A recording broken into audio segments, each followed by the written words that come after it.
Fight! Hello and welcome to Click Click Play 101.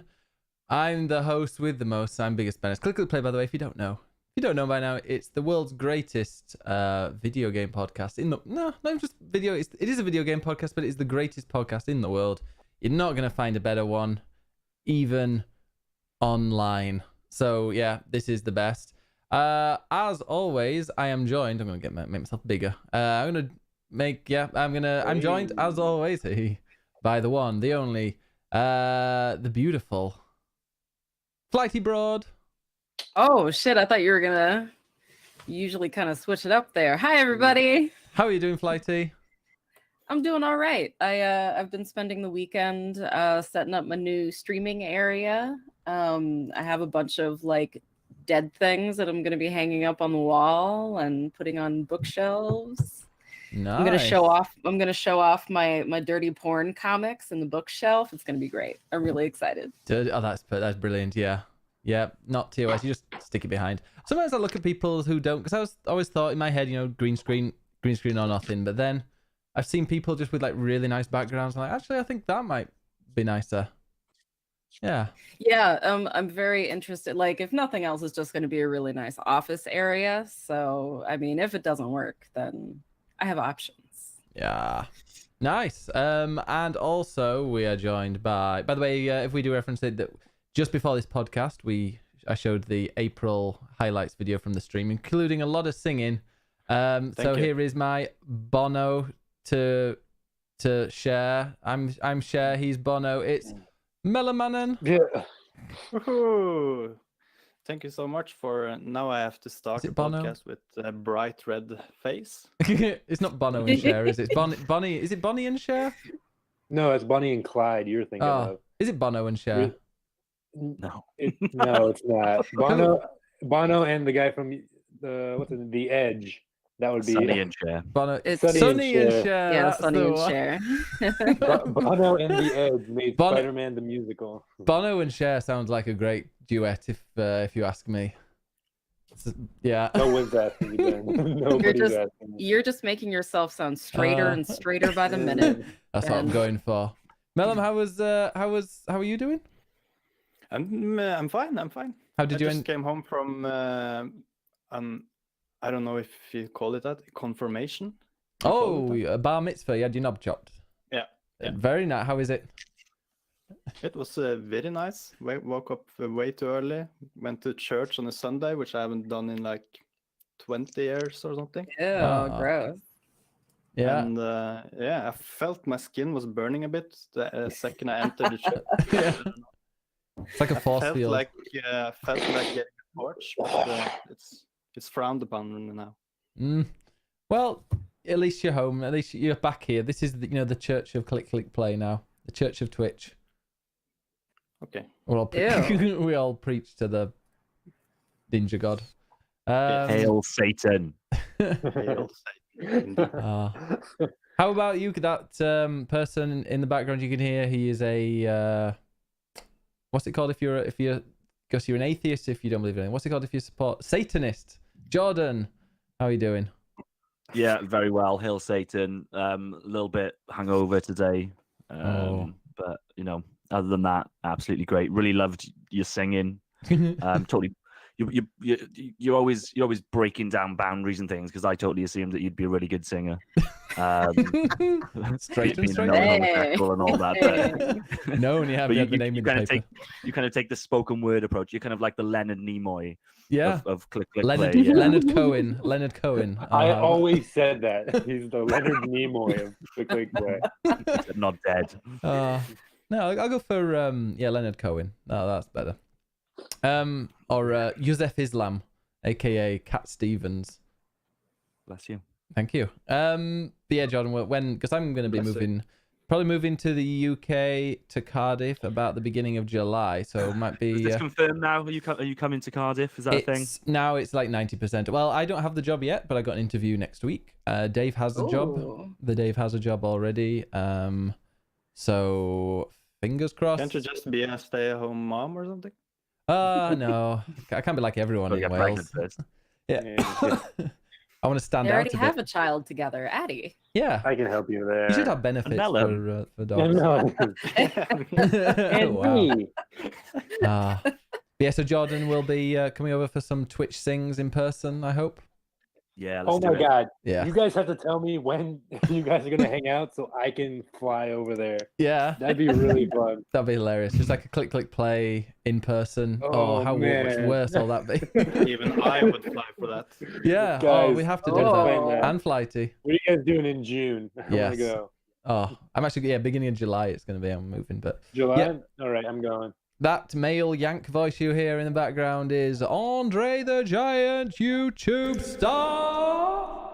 Hey, everybody. I'm sick. I'm currently sick. I have a sore throat from all that coldness. Okay. All the cold in my room. Speaking of your girlfriends, how many dates have you been on this week? You know what? I went on one date and it ended so terribly. Oh, go on, Oh, tell no. us. Oh Tell us. yeah, like halfway through, like it just started, and then my ex-girlfriend calls me out of nowhere. It's like 2:00 at night, and I'm What? just like, oh well. Wait, a date? You don't Hey. have, that's not called a date. A date doesn't happen at Yeah. 2:00 in the morning, you know?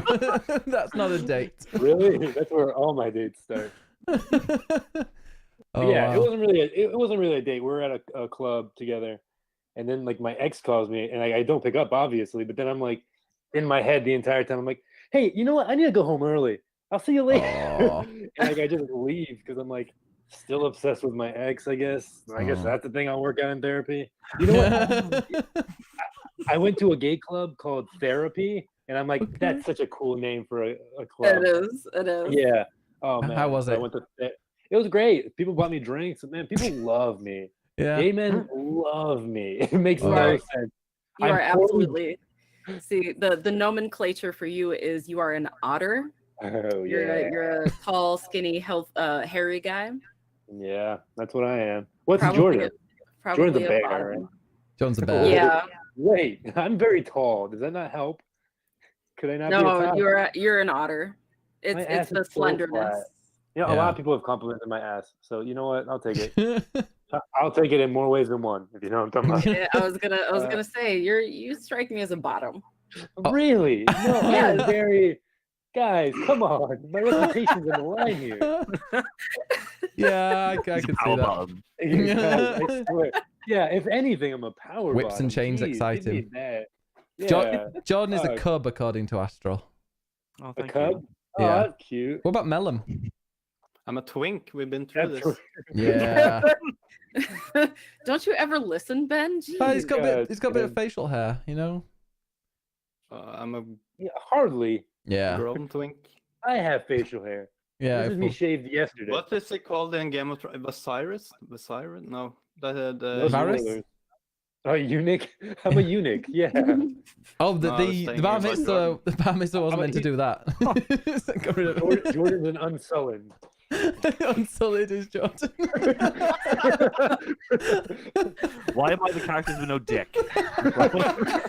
Well, What's his Theon- name? you're The dude Theon's that like- is super smart and super smart and Littlefinger. No dick.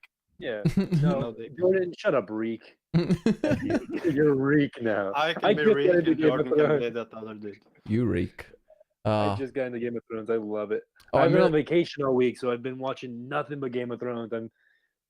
I'm on season 7 now. I finished 4 seasons in a week. It's awful. Nice. That's why my date numbers have been going down. Who needs partners when you've got Game of Thrones? I do. I need to come. Lord What? Varys is intentional. Game of Thrones can help with Nobody that. clicked Yeah, I ordered some food about 3 hours ago. I was like, that's plenty of time before the podcast. 20 minutes before the podcast, I'm like, it's still not here. I gave him a call. Can't believe how selfish. Apparently, the delivery person had an accident, and then they said, "Oh, it'll be 20 minutes," and that was 45 minutes ago. So unless he had another accident, then You know what's funny? When I ordered food to be delivered, the guy was hit by a car. It was like a cyclist, and he was hit by a car, and like they just canceled my order. And like I wrote in the complaint. I called the place, and then they told me that. But I'm like, all right, like, do you guys have another person ready, or what's happening? yeah. just pluck them off the delivery person tree, or what's going on? Is the food still warm? Is it? Yeah, like I need to I'm still hungry. Yeah. I ordered it. I ordered this at 2:05, and it's 6:30 now, and it's still not here. Oh, fucking useless. That guy better be dead. Right? Useless, yeah, exactly. Death or I want my pizza. I want the pizza delivery box just spattered with blood. You know, just. Anyway, how have we all been then? Awful, I haven't got the clip, but yeah. Andre is sick. Okay, well let's just go straight into the games. I haven't seen a movie, so yeah. Oh wait, no, yeah, movies. Oh, I saw a movie. Let's go. Let's watch the movie thing. Damn it. Let's go. Bring it up.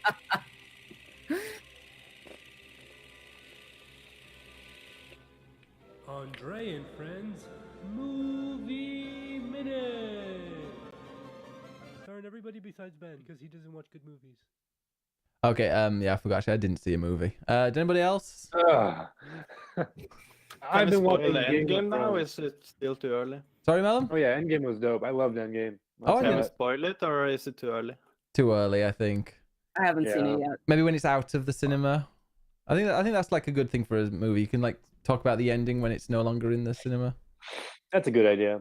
Wait, really quick. I just saw the episode Battle of the Bastards on Game of Thrones. My God. Yeah, what a fucking episode. The entire time I'm just like, oh, this is brilliant. Like when Jon Snow's like underneath like all those bodies and he's like crawling out. Oh God, Jon Snow, he can fucking get it. Oh, yeah, I want my hair to be like Jon Snow. I'm gonna be a Jon Snow for Christmas or for Christmas. Wow, whose present's that? Yeah, I don't think I remember that one. Who is it? It's him versus Ramses Bolton. Yeah, really good fight. Yeah. Oh God, so good. The only one when like he's in the battle and he's getting like suffocated. That was really visceral and horrible. Oh God. But I guess he isn't called Ramsay Bolton just yet. Oh no, he got the title. Yeah. I remember.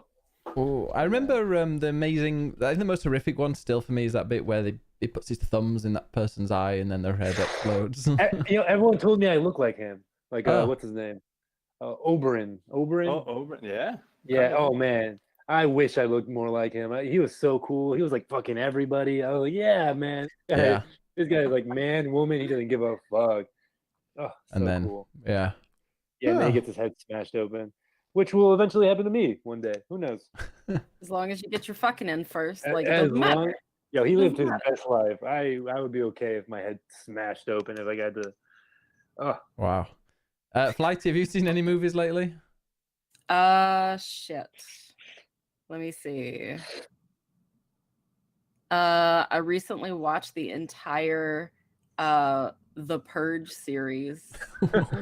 Why? Why? I was curious. Even really I did curious. like it. I don't know, man. I really enjoy how it gets progressively more silly towards the end, because that's like, I can't take that premise seriously. I really can't. And I like like I understand your need to kill people, but I was just thinking of like all of the different non-violent things I would do during the purge. Looting, obviously, like filling potholes, planting community gardens and cemeteries. Wait, filling potholes. What do you think it means, Melon? You're doing community service during the purge? Well, it's like I don't want to say that. the city, like, it's illegal to, like, here at least in Milwaukee, it's illegal to fill in potholes. That's so funny. Because you might do it wrong, right? And also my tax dollars pay for the city to do that, so they need to fucking get on it. But yeah, like, fuck cemeteries, community gardens, just all over those fucking graves. What else would I do? Oh, I would open up a pop-up brothel.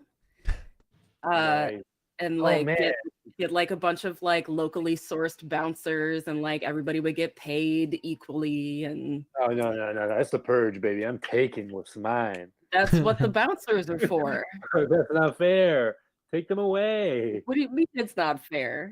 I Why wanna don't be you able why don't to- you come and work for the pop-up brothel? But it's the purge. It's the only time of year where I can legally do most bad things I want to do. I don't want to be judged when I. Well, you won't be judged. Well, that's a I'm gonna lie. be judged. I'll judge the living shit out of you. Gitro says pop-up brothel, stealing that idea. Yeah, right. Pop up brothel. Come work with Wait, me. is that all crime is legal, or is it? All crime, with the Oh. exception of like killing like higher up level government, No, which is wow, that's a very. yeah, that's really specific, right? And I That's feel like pretty- in reality that would not work at all. Like that rule would get thrown the fuck out the window. I would like but- try heroin. I'd just be like, all right, guys, I guess let's do this. Right, and Oh. like if I were like a registered nurse, I would put up like, you know, a pop-up drug den, you know, and get my nurse buddies in there so like, you know, if somebody overdoses or whatever, then, you know, fucking resuscitate I'm them. gonna mute myself And- because 4 hours 20 minutes 4 hours and 25 minutes late the food is here, so I'm just gonna mute myself because the dog's going very happy. Good. Anyways, I would open up a pop-up opium den, and then we'd all just do drugs there. Hey, there you go. And everybody would be Hey. super relaxed and like Yeah, not man. non-murdery. That would And be then I super can kill. And then I can kill everybody when their guard is down. You This is would gonna be you would great. fall asleep on some opium. You would just be like sexily draped on like a fainting couch with a hookah hose sticking out of your mouth. Oh, you said something about sexy comics you have or something. Yeah, let me. Have you read Here. Sex Criminals? It's a really good. Oh, what? yeah. Here, let me pull mine down. Actually, I have two. Whoop. Really. So I have My Monster Boyfriend. Ooh. It's filled with lots of you know, monsters having sex with each other. And the classic Smut Peddler. There are, I think, 2 volumes, and it's just a bunch of really lovely comics about a diverse group of people just fucking each other. It's an anthology, so. And I have Smut Peddler Volume 2 around here somewhere. Let me tell you something. Sex Criminals is about a girl who finds out that she could freeze time when she orgasms. What? So then she starts to try to rob banks. And Oh my gosh. It's really fun. I enjoy it a lot. I need it. Yeah, it's I great. also have Volume 1 of Oglaf, which if you have not seen Oglaf, if you are 18 and over, go to oglaf.com and read it. It's incredible. Good. It's also very like diverse comic. It involves like trans folks, people of color, people of different abilities. Again, monsters fucking each other and or people. It's all consenting. Oh, I'm not interested. I feel like this No. has escalated a bit. Weren't we talking about movies? Something about that. Hey, look, I got this one porn. Let's stay on topic. Oh yeah, we're so known for staying on topic. Great. Yeah, this I'm is, back I mean, now. So out of character here. Apparently, I feel like we oh, had a decent episode last time, so now we can go back to being rubbish again. oh, Yeah, Yeah, right? I'm back. absolutely. Apparently, Dave took a minute just to quickly go and get the money, and apparently the delivery guy was rolling his eyes at having to wait for Dave to get the money. Oh my god. I don't like to generalize stuff, but I've never had good customer service in this city in 5 years of living here. Not once had good customer service ever. I'm sure It that always will comes something change. good when you say, I never like to generalize, but But yeah, But but this city has like, you know. What about these minorities, right? You know. But it's not Spain, because in Zaragoza they were very like kind and polite. I loved their people there were really nice. But here, this city, I think maybe I they think get it's so a city much. thing. Yeah. Oh yeah. It's the, Yeah. it's the same in London as well, isn't it? It's just people don't have time. Mm. It's, it's probably even worse in New York, I imagine. Yeah. same Yeah. shit here. Yeah. love No, in it. New You York, guys I are went just to New fucking York. rude Everyone was anyway like, as a baseline. no, they're just Yeah. fake in New York. Hey, have a nice day. You don't give a shit if I have a nice day. Why are you telling me that? yeah, just fuck small That's talk. like a Yeah. good, Yeah, I See want to ya. talk about the real shit. Yeah. Like, Hope if you're- I hope somebody has a What's your shitty thoughts on day, abortion? I'm gonna tell them. I Yeah. hope you have a shitty day today, Mhm. and that's Yeah, why I when- don't have a conventional job anymore. Here in Norway, we are really weird. When somebody is nice to you, we're just nice back.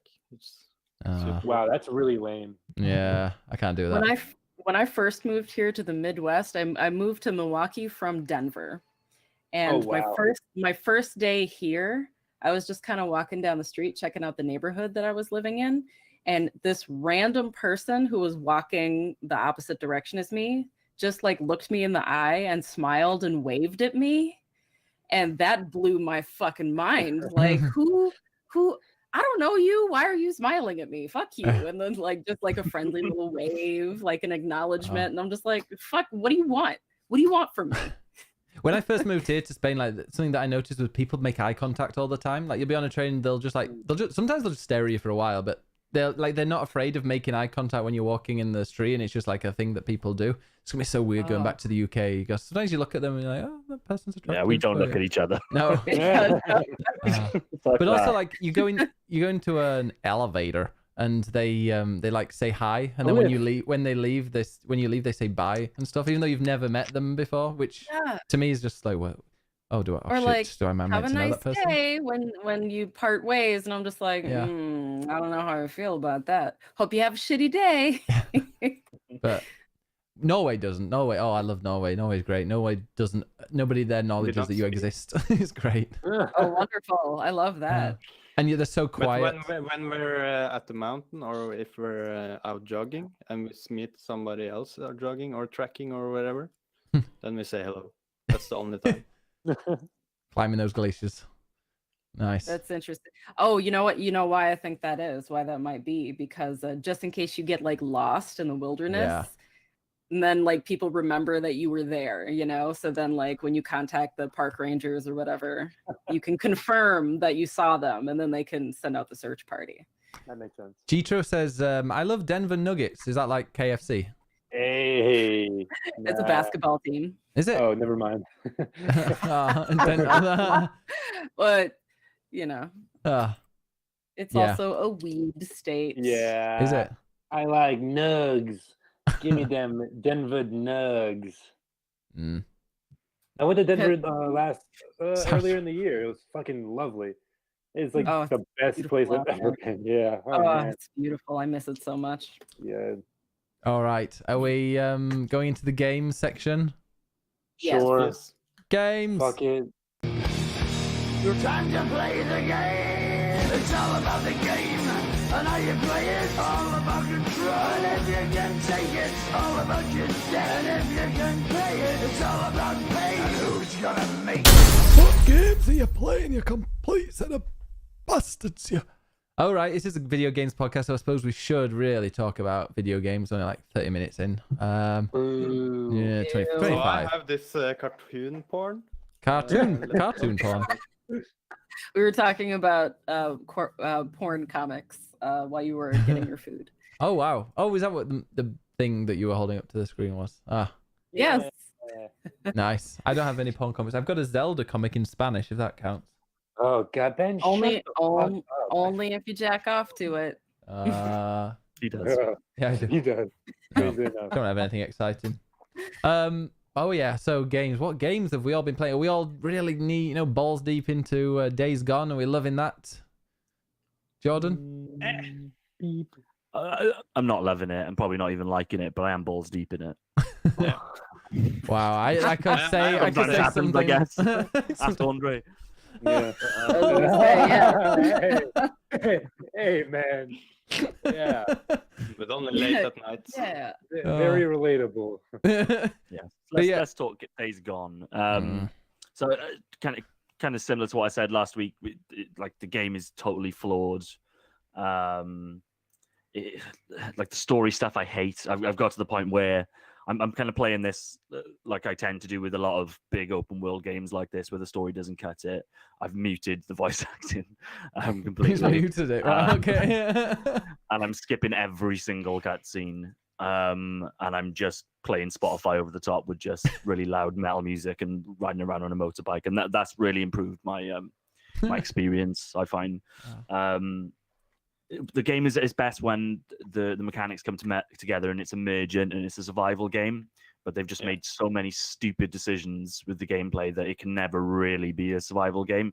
There's no stakes whatsoever. If you die, it doesn't matter. You'll just respawn. In fact, dying is a strategy in this game, because if you're getting inundated with a horde, which is stopping you from doing something you need to do. What's that noise? Is that you, Andre? Oh yeah. Mute yourself. I did. So if you're getting attacked by a horde or something like that, and it's stopping you from progressing some side mission, just let them kill you, and then you'll respawn exactly where you were, and they'll be gone, and then you can just do what you need to do. So yeah, just zero stakes, which, you know. Somebody was asking me why I didn't like Days Gone, and I said, well, it's an open world, but the stories are very linear, and it kind of makes you want to go and follow a certain path. It also tries to be a survival game, but then at the start, at least, you have 10 slots.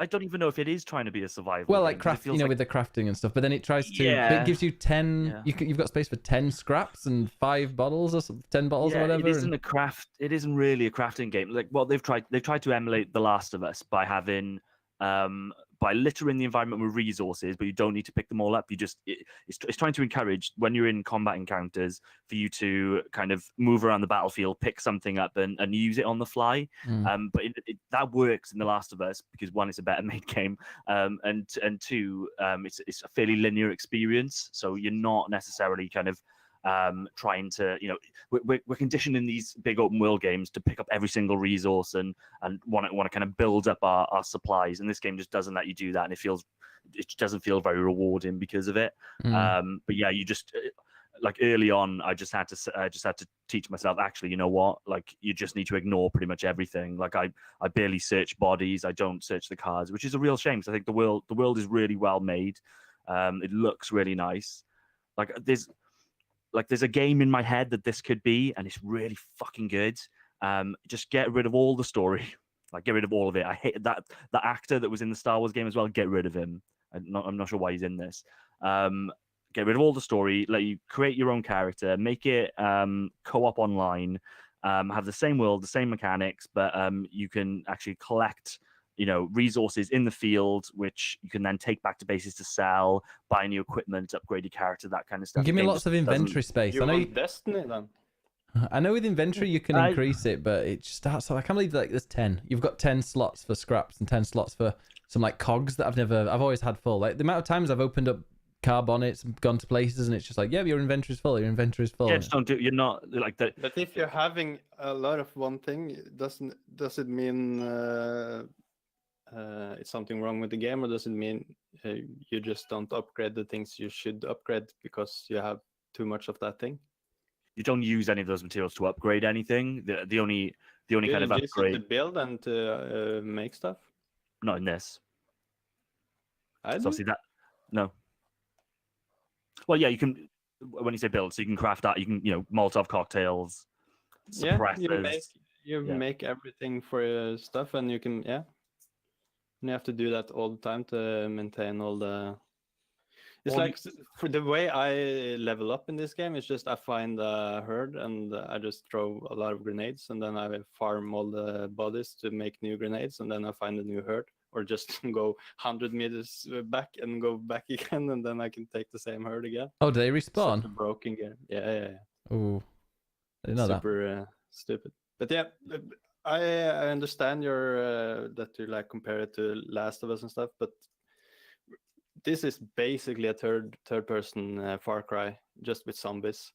And I don't know. This is I don't often say this, but I would like Ubisoft to make this game. They would make a better. More fun. You guys know I hate Ubisoft, but they would make a better game of this. Just make third person Far Cry. Oh, we don't need any more Ubisoft games, but with zombies, Ubisoft zombies. No, that sounds. I don't know who I want to make it, but it's not Sony Bend, and I want I would like somebody to make this game that could make a really good survival game. Because, like I said, under the surface, like this game could really be that, but it just can't be. They're going to do some DLC stuff, so I hope that they they do something like that. They're doing like a survival mode, which is just difficulty stuff, which will probably just make the game infuriating. I want an electric give me an electric motorbike that just naturally like recharges and that's one thing. That's another thing. No problem with gasoline. Oh, no problem with it. Drives me insane. It's essential. Like if you didn't have it, the game it really would be Far Cry. Then it would be boring as fuck. I hate that. There's a kind of management aspect to the. Like I've upgraded my fuel tank 3 times now. So first of all, it's you can get around a lot further, which helps. But if you didn't have that constant anxiety about fuel, like I wouldn't be playing this game now, because that's the only thing that it's kind of keeping me in there is that slight tug of survival mechanics where I'm thinking, okay, I need to get to this mission, but actually I haven't got enough fuel for that, so I need to go into this town, and I know that town is full of zombies. It's that kind of stuff which I find interesting. So if you just give me infinite fuel, like I said, I think I would have deleted the game a long time ago. Yeah, the one thing I do, I don't burn all the because they're like spawn places for zombies, and you can burn them so they spawn less zombies. Yeah, the nests. Yeah. I don't burn any nest because it makes the game boring. So I just let them be, and it feels more rich in the world when I. Yeah, that's a fair point. Again, and that's probably it's another example of a really weird decision that they've made. Like it just feels so. They want to basically the only way to. Or the only thing they wanted to do is get through that boring story, and also fuck that story, man. I hate the story. It's so bad. And make the game super easy. 60 hours long, isn't it? Why do you want to make the game even more easy all the time? Why can't you just? Yeah, I've mentioned this before, but I think as good as all these first party Sony games are, they really need to be careful that they're not pigeonholing themselves, because every single one of them has this kind of gritty, gut-wrenching story at the center of it, which when done well, when it's The Last of Us, when it's in Horizon Zero Dawn, happy days, that's great.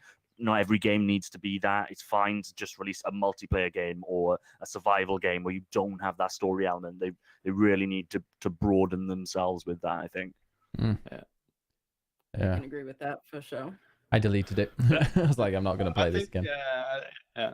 I think I'm more positive to the game just because I went into it with the mindset of I don't care about the game. I just want to go around and shoot zombies, and that's about it.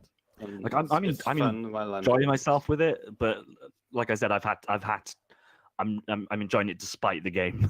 Like I said, I'm not the voice acting is muted. The music in the game I thought was really bad as well. Like the way that it's fairly generic. It's not offensive, but like it just triggers at weird times, and sometimes it'll just be this blaring like music that's supposed to make you tense, and there's nothing happening in the game. They try to do the same thing like in Last of Us, where the main character talks while driving. I hate him. Yeah, and so much. It's so off, and it's always like 36 seconds late, and I don't know.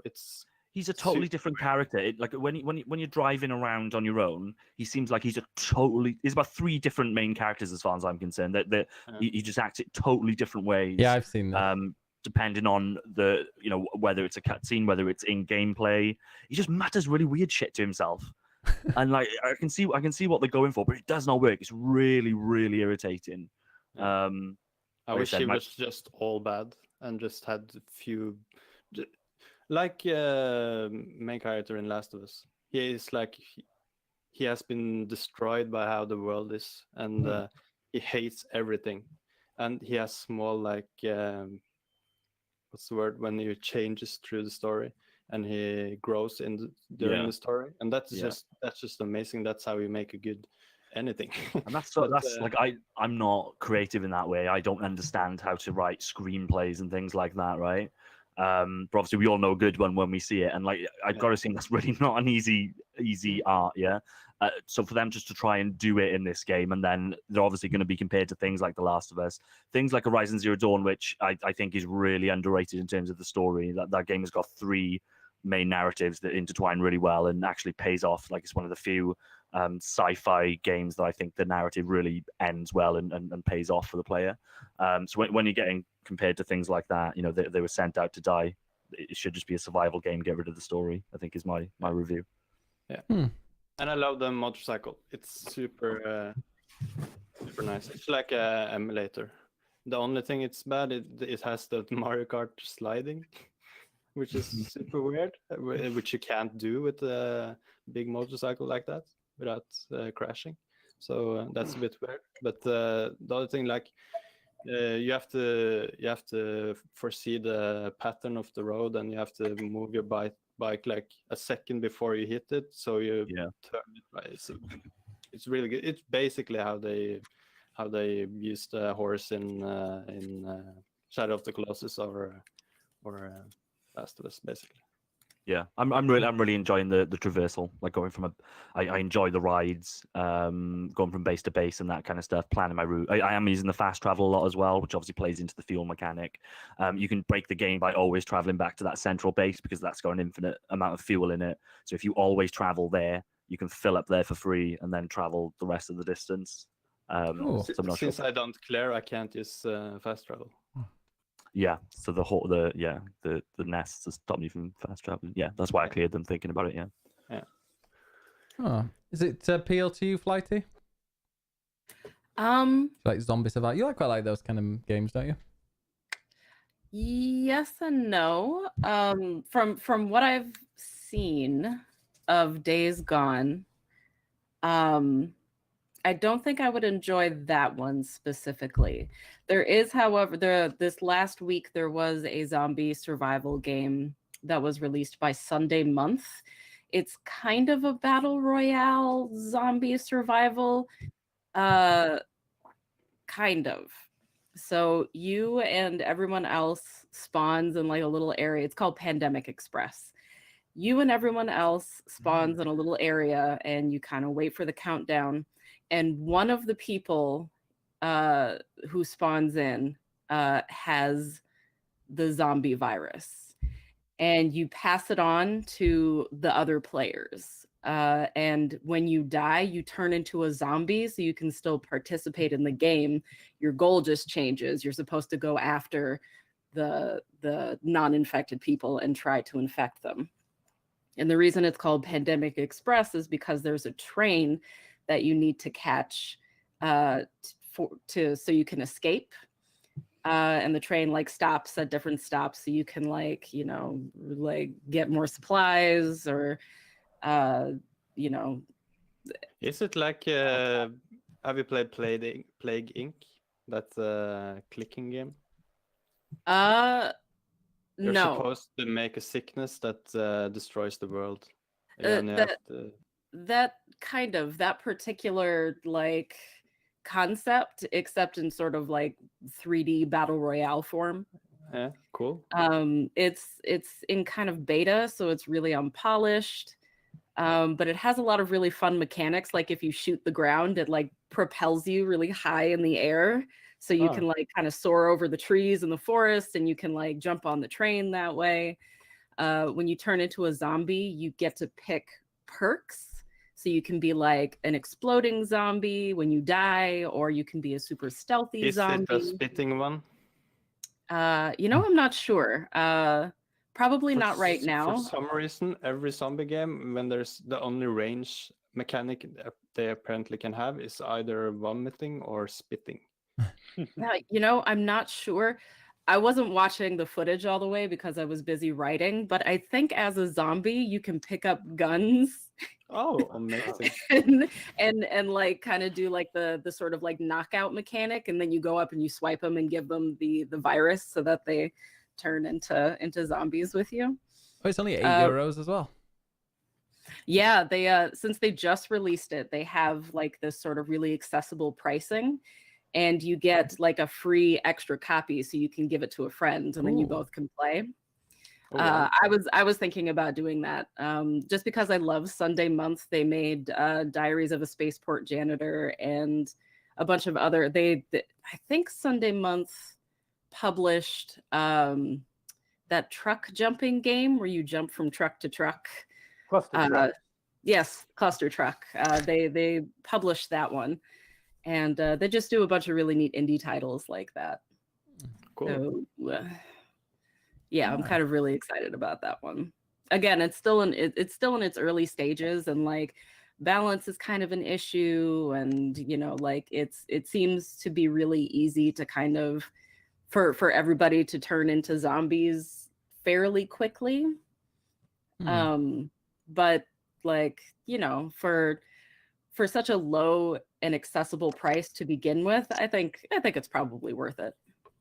Nice. Especially if you're like with a bunch of friends and you're like, I think it would be really interesting, like if say the four of us like got copies and we were able to communicate with each other with our voices, but then like, one of us would get infected and then that would change the way that we communicate with each other verbally.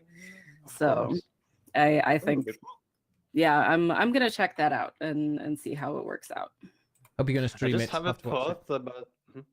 So I hope you're gonna stream it, and I'll have to watch. I'm just gonna be right back for 10 minutes while I eat my food before it goes cold. So I'll leave Jordan in charge. Look at you. Best host, just the absolute best. Okay, Fine. right. The adults are back in charge, guys. There we go. First of all, I don't want to talk to you. shut up, Andre. You're off the show. So first of all, I'm seeing reports that the new Game of Thrones episode is leaked. So just want to put that out there.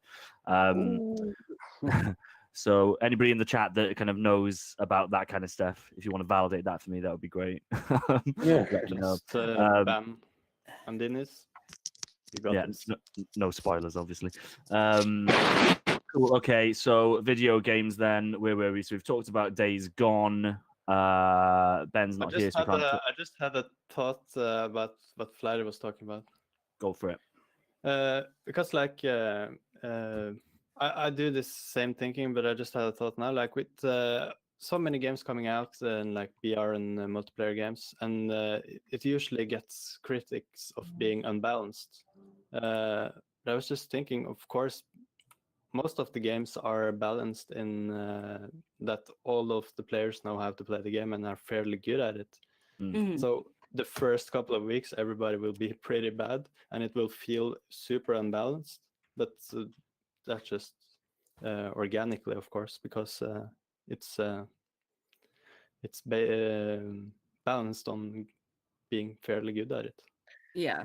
And I think a lot of players, since it was like just released, I think a lot of people forgot that your goals change when you turn into a zombie.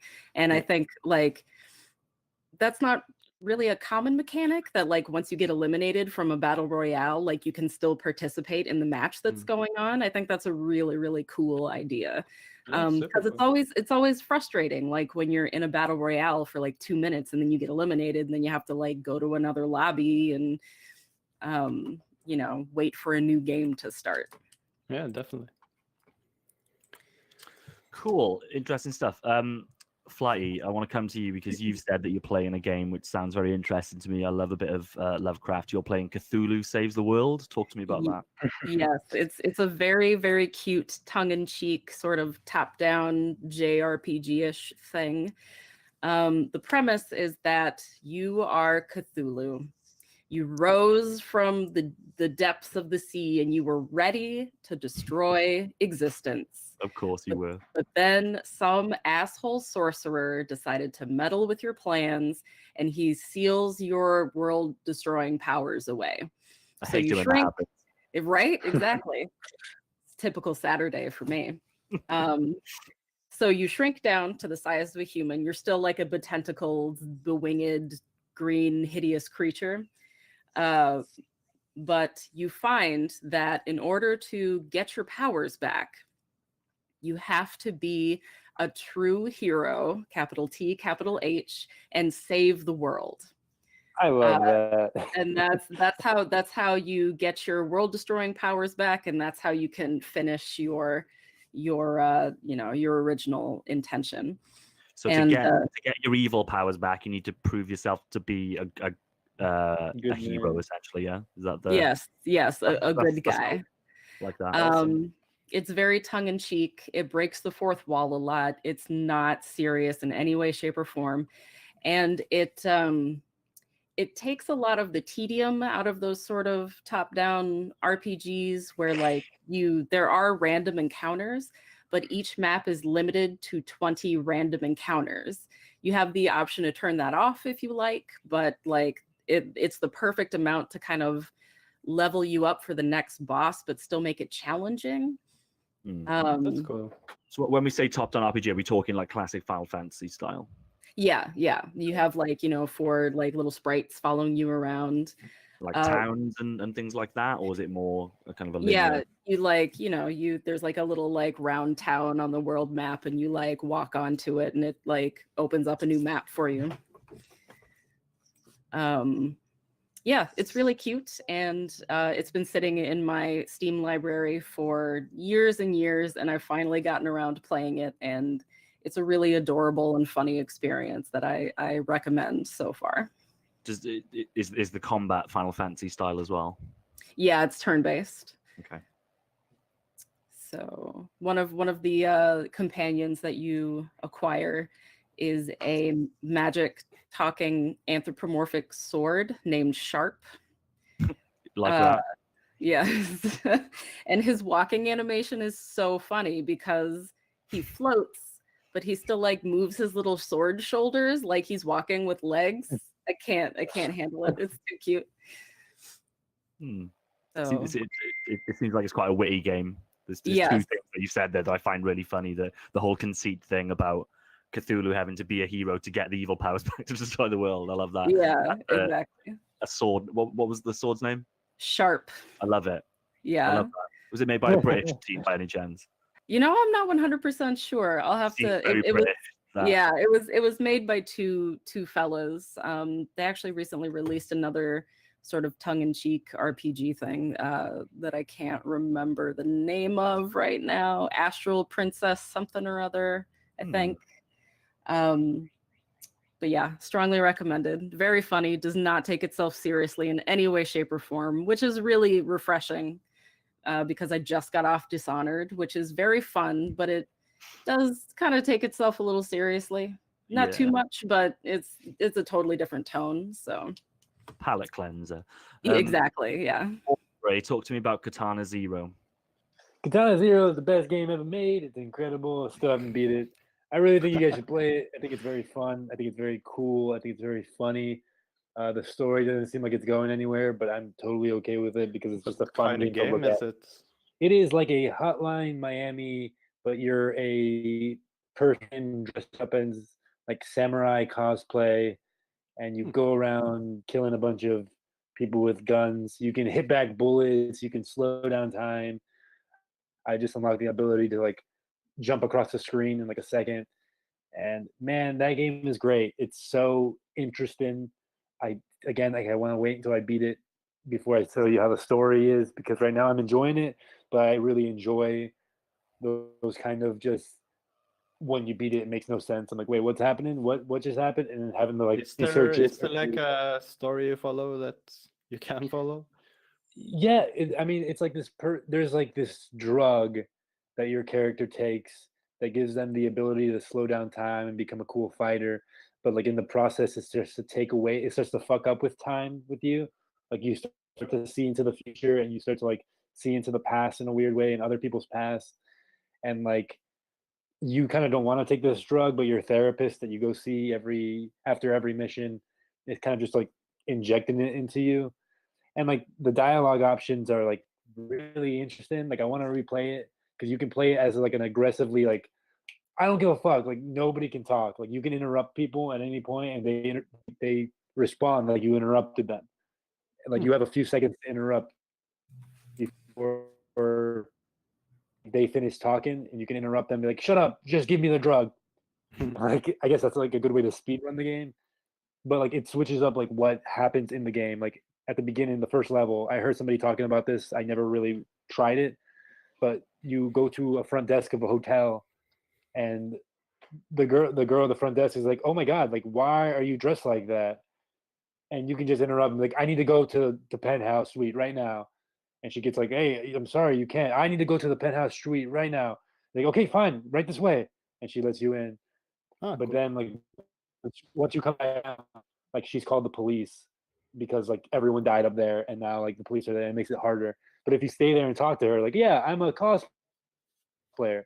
And she's really, of what? of some anime. I love anime. Like you guys are talking about anime for like an extra minute. It's really stupid, but I But does enjoy it a that lot. change the story then? So the police Yeah, isn't I mean, yeah, the police aren't there. You kind of just walk out. cool. Like they say, like, hey, like the police are still at the bottom because you killed a bunch of people, but they're like, hey, why are you covered in blood? And then the front counter lady is like, oh, he's dressed up like some anime character. And he's like, oh, move along then. And you just walk past the police. It's very interesting. It's very cool. But It's but weird. yeah, We've talked about this game for 2 shows now. I still have no fucking idea what this game is. it's so hard. Yeah, you're saying hard, so. it's Hotline Miami is a good approximate for it. Is it? See, kind of like Hotline Is Miami it top is like down? The No, screenshot that I've seen was side on.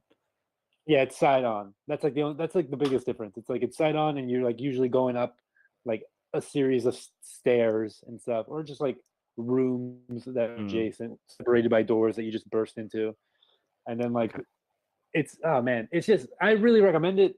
I think it's a fun. I sort of beat in it, but it's just a fun game to even look at, and like the style of it is so cool. How long It's is like- it, you think? I have no idea. I'm pretty sure I'm close. I'm like 6 hours into it, so maybe like So 8 it's like- hours, maybe like 7 hours. Sounds Yeah. good. Yeah, great game. Would you recommend it as a handheld experience versus on a big Yes. screen? Yeah. Yes, Okay. man, I'm loving it because it's on my Switch. But shit, I'm only playing Red Dead on my PlayStation, and Is it the every other perfect game on- for Switch? Oh man, yeah, you know what?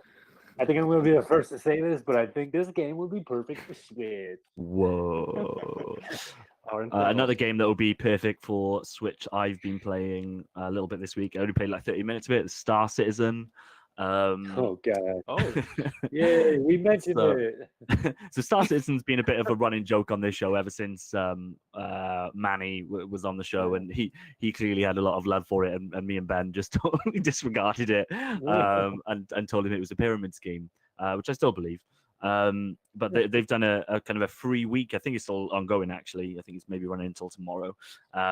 So I jumped in and I made an account, which I feel really dirty about. Yeah. So many times how during that many process they tried to £1,000 did you have to pay to get the ship? this was just a £5,000 entry fee to do the free beta. Nice. Yeah, so many times during that free process they were like, would you like to buy this ship for £45? And I was like, no, not really. So anyway, I tried to play it, and like I was gonna have a bad time from the start because I was determined to play this with a controller. So I had my Xbox One controller, as I do with these games. I was told it was plug and play; it should work. That game is not optimized for a controller whatsoever. I don't think the game is optimized for any kind of input device, if I'm honest. It's like there's definitely something impressive about it. It really goes hard on the sim aspect. So let me tell you my time in Star Citizen. Sign up for the free trial. You get to choose one ship. And then it just kind of really, the menu's really confusing. The design is really confusing. But essentially, I got dropped off in this Stanton space station, right? So you kind of wake up, and it's obviously first-person view, and you're walking around this space station. And there's no like HUD telling you where to go or anything like that. You're just kind of walking around. And I literally followed signs. It was as if I was in an airport.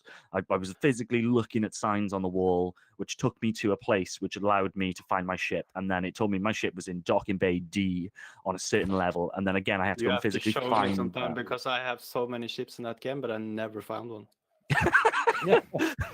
Yeah, there's like a terminal, and you basically go there and you tell it to reclaim your ship, and then it gives you a dock that the ship is in, and then, like I said, you need to basically. The only way I can describe it is like being in a hospital where you're kind of looking at the signs on the walls to find out where you need to go to visit your dying gran or something. Yeah, so relatable. Except that's more fun. But you get in your ship. It took me like 20 minutes to actually access my ship. So the ship, I found the dock. The ship was there, very nice ship, but I had no idea how to get inside it.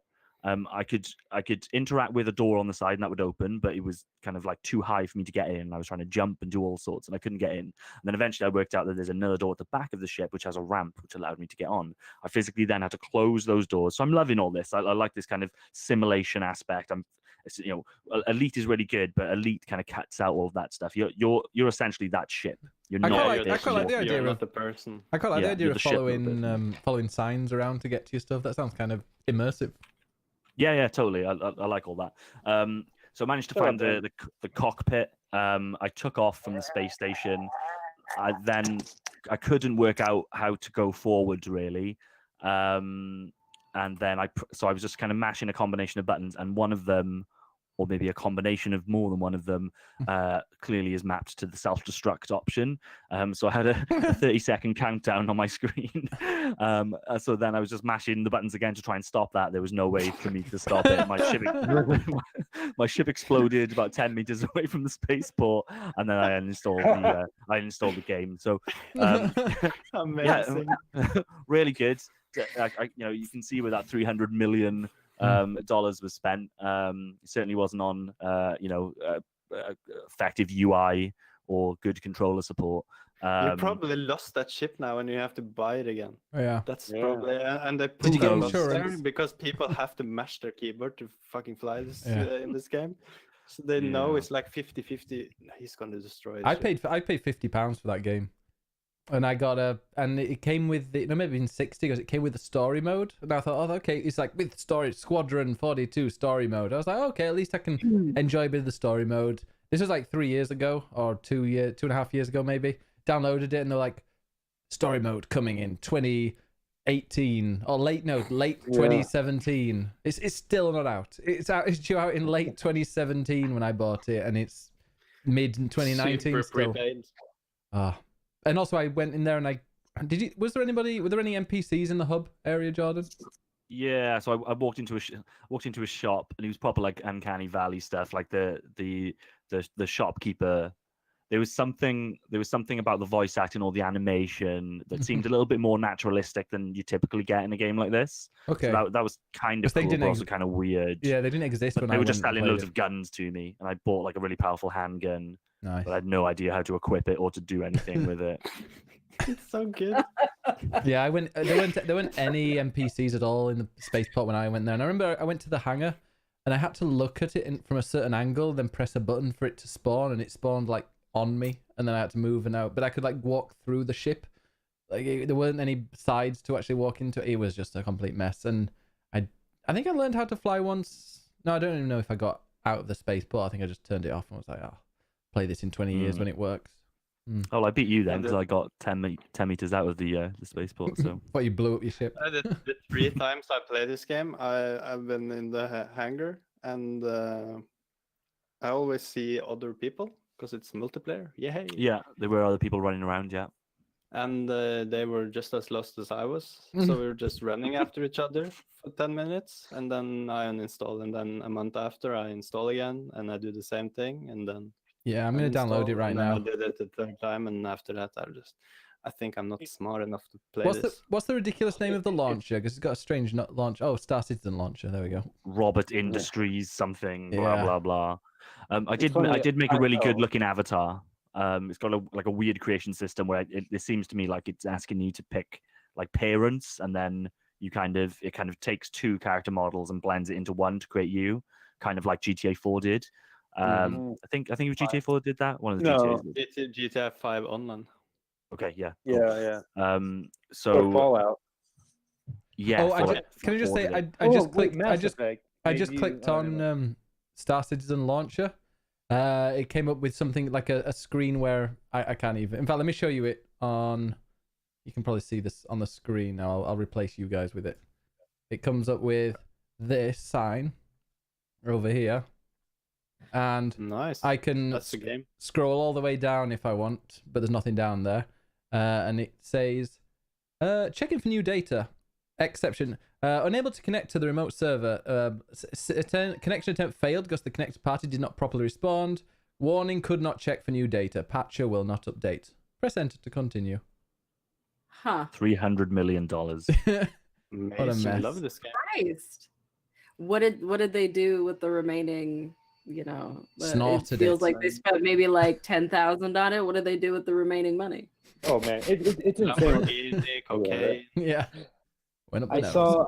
when I was back in Florida, I watched my brother play because he was like, I was making fun of Star Citizen because that's all I do. And my brother's like, "Hey, you want to watch me play it?" I'm like, "Yeah, sure." I sat behind him, and like it was insanely like simmy, like to the point where I will never play that game. I don't like sims like that. Where he was like, "All right," he got a bunch of fuel, and he's like, "Okay, I'm going to go to one of the biggest cities in like the game, and like we're going to jump in the into light speed." He jumps into light speed, and then he's like, "Okay, we're going to be in light speed for 10 minutes." And I'm like, Amazing. "What?" And I'm like, "Yeah, it's Sounds like a dream. That's like my dream. yeah, game. it's That sounds really like, good, doesn't it? Like, Yeah. like and he's just like going in light speed. Like you can look in the front, and like you can open up like the bottom part of your ship because he had like a glass like kind of a sunroof, but like on the floor, and he opened up the bottom, and like you can just see like stars like he's like going through like a wormhole basically to get there. And it's like, and like we waited for 15 minutes. We went and did something else, and then we came back. And it's like, okay, looks like we overshot it. Like, we got a little too far. Isn't And then we're like, isn't slow like down, turn back around. isn't like the Squadron 42, you know, the story mission? Isn't it got like Mark Hamill in it and people? Because Mark Gary Oldman, there's a bunch of people. Just Huh, yeah, so oh that's yeah, where the money went. Gillian, Yeah. He doesn't Gillian come cheap. Anderson as well. Gillian Anderson's in it. Oh, look at Jesus. that. Kidding me, you stupid idiots. but Why don't then- you make a good game instead of fuck me? But then we got to the what's it called? But then we got to the city. Yeah, what's the city like? Oh man, it's insane. It's an entire planet, and like he was like lowering into it, and the planet was like, "Hey, that's not like a designated landing spot. Like, please use a designated landing spot, or we'll shoot you down." And he's like communicating with these people, and like I think it's like actual people who are like protecting the city, and like Serious? so, yeah, it was so real, and it made me like uncomfortable. I'm like, this seems so stressful, and like they were like giving him more than 10, 9, 8, pull up. He's like, fine, and he pulls up, and like we had to like go around the entire world, like finding a spot where you can land. We find one, we land. He gets out of the plane. It's like a giant city he's just walking into. Everything is like you said, everything is labeled on the wall. Like there's no UI. You just have to like kind of like know what you want on a certain planet and why you're there. It was fucking nuts. It's not my type of game, but I get it. If I had a bunch of money and I was willing to just like throw it all in one thing, I think I'd enjoy that. How much has he spent on it? I It was need like to whip out my joystick and just play this game. oh, Yeah, you need to hey. unstrain. That'll make you some money. Yeah, right. I'm My brother actually spent a ridiculous amount of money on it. I'm gonna download it. Isn't it like wasn't it 2,000 or 3,000? I think he spent like $1,000 on it, and I'm like, oh man, why? Oh, He has a big ship though. He got bet a he big old does. ship. It runs in the family. What can I say? Oh, yeah, I'm installing it. So stick around at the end of this podcast. I'll try and get out the I'll show you the Yeah. hanger. I'll try and get out the hanger for one. I can show you my hanger. I had a drink like after we did the oh shit, it was music. Sorry, people. There's why what? Oh, it's muted now. Yeah, when after the Twitch things, I had like like an actual nightmare, and I was woken up by like the repetitive thing of Mellum singing "I can show you the world," and he just kept like repeating that and that in my head. It's like a genuine nightmare. I'm so sorry. Oh, I can show you the world, oh, beautiful. shining, shimmering, splendid. Okay, I played a few games. Oh, John, did you say you played? So after I played Days Gone, I wanted to. It just made me want to play Phantom Pain again. For some reason, I have no idea why. So I put it on PC. I never played it on PC, so I'm gonna play through it again. Oh, I'm jealous. I gotta get that Through it game. again. I'm gonna finish it this time.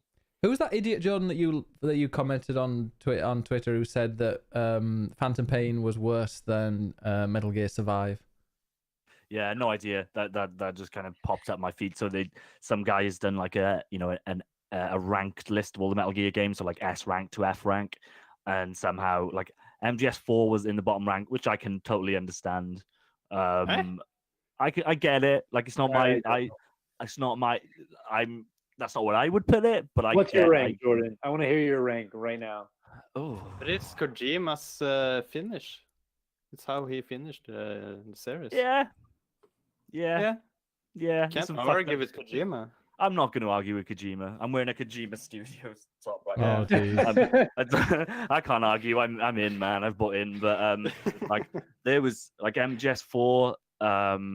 Like they just fucked up the whole Meryl thing. Like that could have been such an emotional. So David Hayter, the voice actor for Snake, like he hasn't gone into detail, but he said that he had a bit of a, not an argument, but a bit of a debate with Kojima during the projection around story elements, and he hasn't said exactly what. And I'm pretty sure it's the way that they treat Meryl in that game, or the relationship between her and Snake, because they just fritter it away.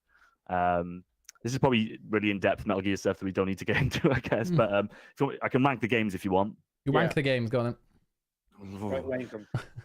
Well, so I've gone kind of back and forth as to which is the best one. I used to think in my youth that MGS2 was the best, and in a lot of ways that's still the case. But I've come to the realization that Metal Gear Solid is the best one. No, that's right. 2 and 3 don't work without Metal Gear Solid. They're totally based on riffing on that game and story elements and things like that. If you take away MGS, that certainly the second one doesn't work, and I think the third one would be quite weird as well. So I would say MGS, my favorite game of all time. Then MGS2, then MGS3. God, bad. No, you're so fuck wrong. you. I don't even know it. 3, 4, 5, 2, 1. I don't know whether I would put 5. Like we know it's not 5. It's Metal Gear Venom. There is no 5. So Better Venom now, is it? I thought it's Venom, changes yeah. quite Metal Gear often. Venom. Okay. Venom. So I go back and forth to how I would rank 4 and 5. 5 is probably a better game actually, so we'll go with that one. But obviously, there's no real story to it. So yeah, Venom 4. Do we need to get into the No. Ghost Battle? Mine is definitely 3. I love 3. 4, just because that conclusion makes me so happy. When Meryl just marries the guy that shits himself from Metal Gear Solid 1. No, Exactly. Graveyard, The graveyard, yeah. Like there's a bunch of like, it's like the ending's like 45 minutes long, and like the fight scene awesome. with like that fight scene at the end. If it would have just ended after that fight scene with Liquid Snake or with Ocelot, I mean, like that would have been it's a perfect game. So like just to add the other like the wedding and stuff, I'm like, yeah, whatever, that's fine. It's kind of stupid and cheesy, Japanese, whatever. And so it's for me, it's 3 because 3 hit me so fucking hard when I played it for the first time. 4, I'd say I'm just gonna say 5. Fine. Yeah, What? and 2, 1. 4, 1, and What are 3. you talking about? Yeah. You're stupid. You're wrong. So what's yours, man? Let's hear this. Mine? Peace Walker, Survive. No, but Peace Portal Ops. Walker is over V. Yeah, I get it. I had it on my Vita, and I loved Peace Walker, but nah. I can't So what do do it. you- I love them all. Oh my god, what a cop! How am I wrong then? God damn it. No, okay, I'll do it.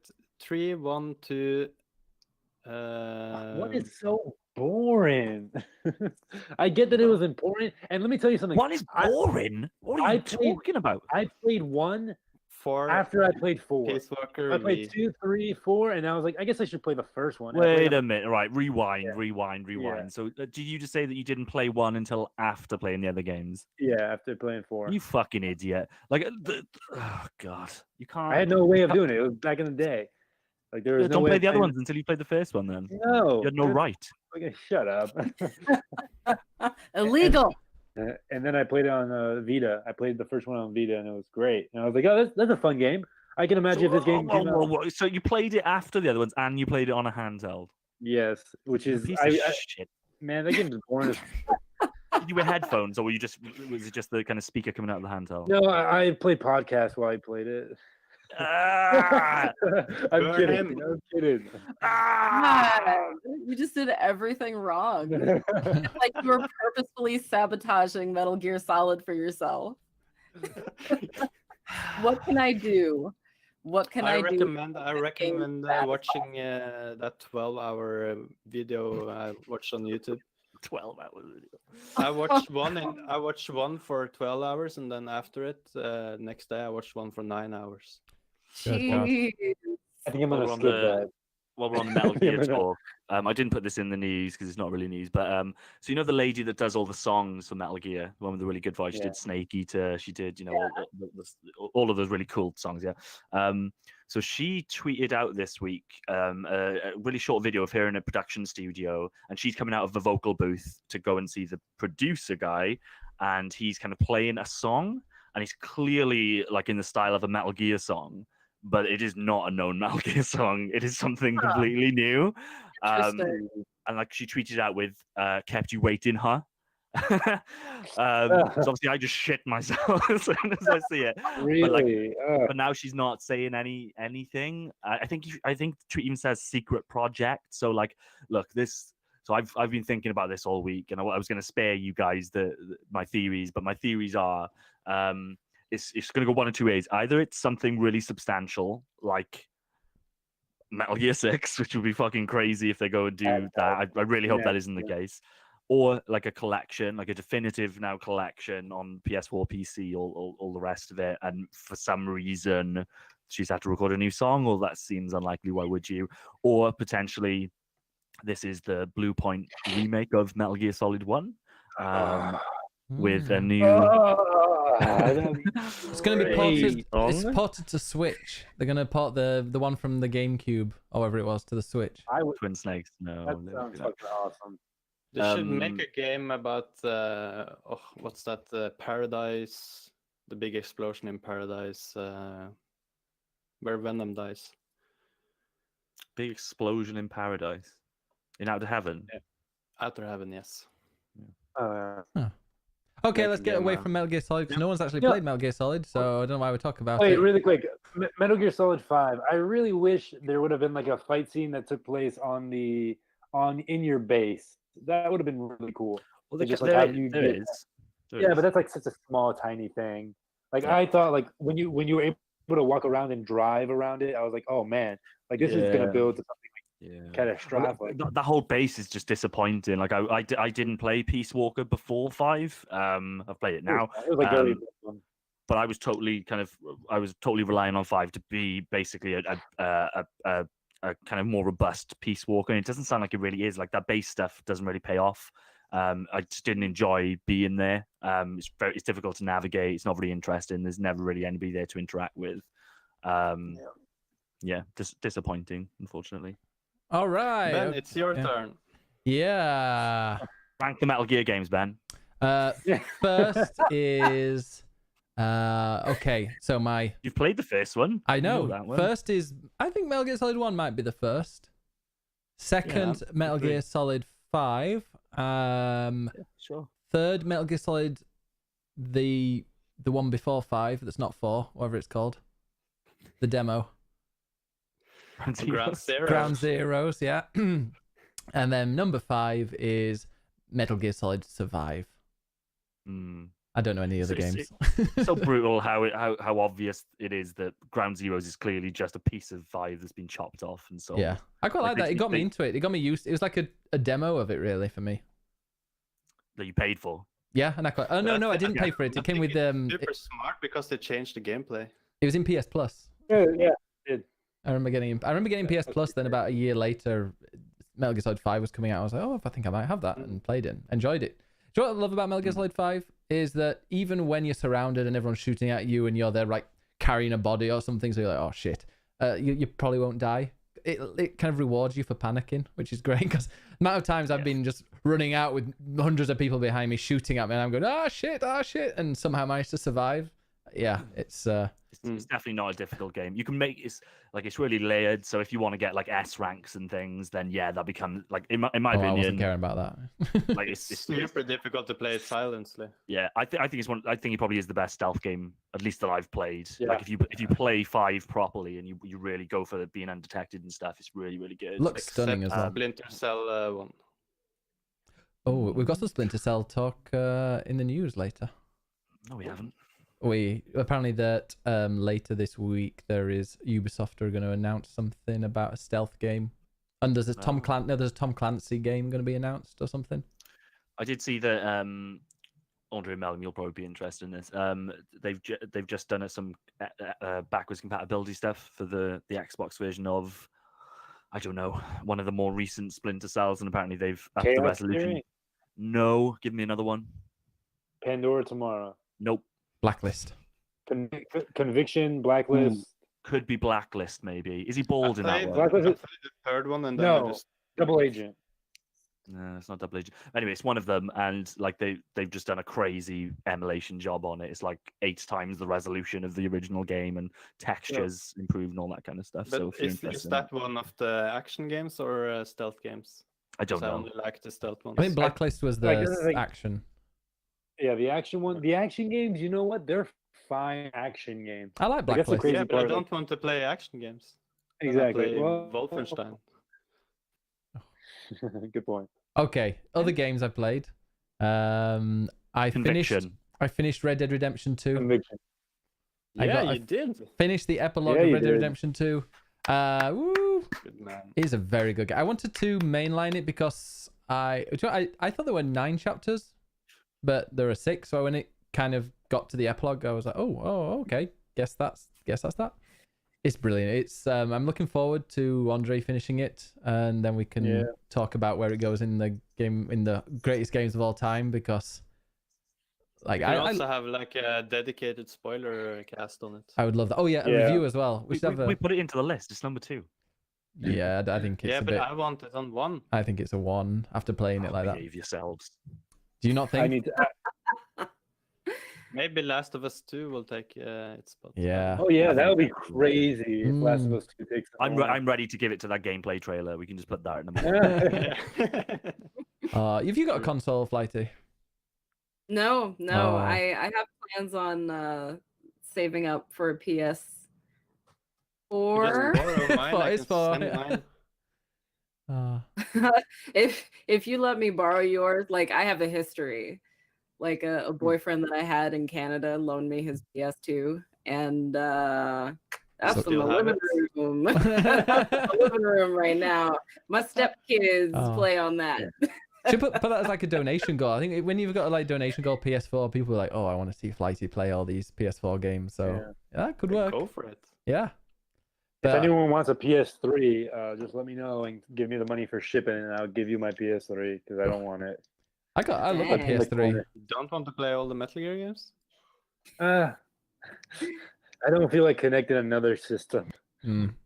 Yeah, I just moved mine around when I was switching on the VR. But yeah, Red Dead Redemption 2 is just incredible. We're going to have a spoiler cast maybe or a review and talk about it, but I wasn't that fond of the epilogue. Well, I liked the epilogue. I love the tone of the epilogue. But then cover your ears on. All right, guys. Yeah, I'm gonna take- take up my head. just for a Jordan, second. wave your hands at me when Okay. when I can come back. It's not. I'm not going to spoil anything, but the person you play as in the epilogue, I didn't like playing as him, because to me, when I'm playing Red Dead Redemption 1, I want to go and I explore the whole town of Armadillo and everywhere as like with fresh eyes. So at the end of the game, you can go all into the map of the original one and without having any bounty on your head. I'd have liked to have done that at some point and have like no bounty on my head as Arthur at some point in the game and just been able to explore it as that character rather than For as me, John. The epilogue in Red Dead 2 explains and makes the ending of Red Dead 1 more better. It makes it a better game. That's the thing it did for me. Yeah, it 'Cause definitely it explains what he wants to. What's his name? Not Arthur. John. It explains what John wants to, and why he wants to end that life, and why he wants to be a better man. So Yeah. it makes the first game 10 times better. I I know. love the first game. I didn't love the first game the first time I played it. There's a No, lot I of love things it. about 2 that really smartly improve Red Dead 1. It's really Yeah. impressive. It's kind of it's. I think we talked about this when I played the game initially, but it's kind of weird, like how open ended that first game was, like the way that they set up the plot and stuff and introduced characters that like obviously the main character is really familiar with, but the game didn't give you any context for that. And there's mentions of events that have happened previously. It really does feel like they knew they would make a second game, and they knew that second game would be a prequel. I can't imagine that's the case, that they would be thinking, but it fits so well. It never really feels like they're shoehorning anything in. It definitely feels like there was a plan for this. Yeah, and Dina says, yeah, you know, you're playing in Reddit when you play as Jack later on. Yeah, I mean, I didn't mind playing as him. It's just I wish that there was a point in the game where because at the moment, like when you're playing as Arthur, the entire game you're playing as him, except for there's a partway through the final mission that you can go to the map that's the original map, apart from Mexico.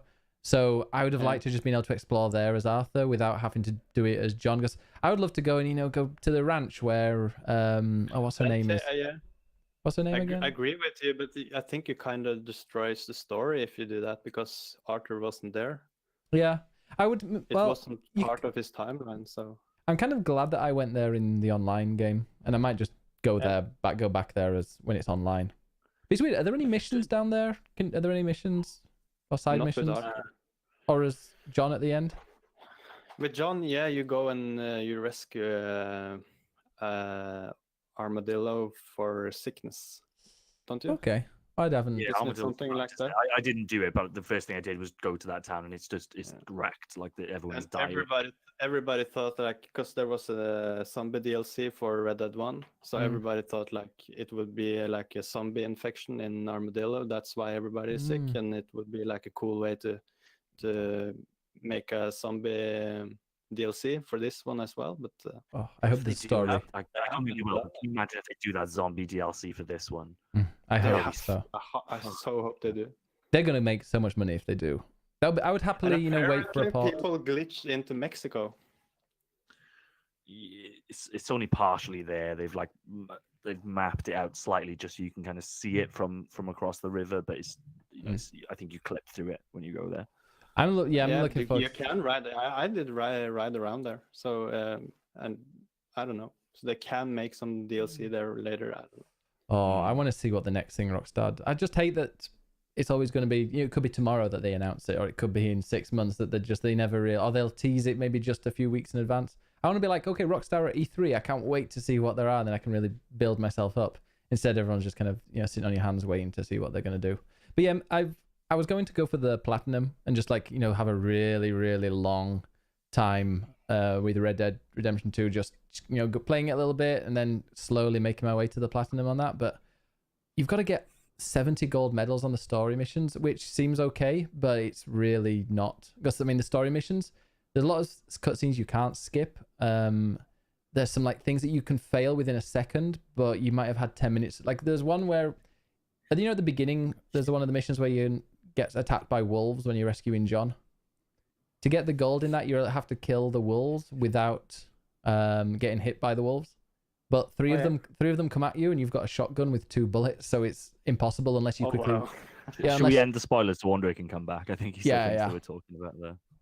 Unless you come back, yeah. Anyway, it's very, very, very difficult to get gold, and you couldn't like with one little tiny thing you can miss out on that gold story. So I just think I'm not going to bother with the platinum, but I might go for the 100% because 100%ing it isn't the platinum, but it is. It'll just be like 100% in the game.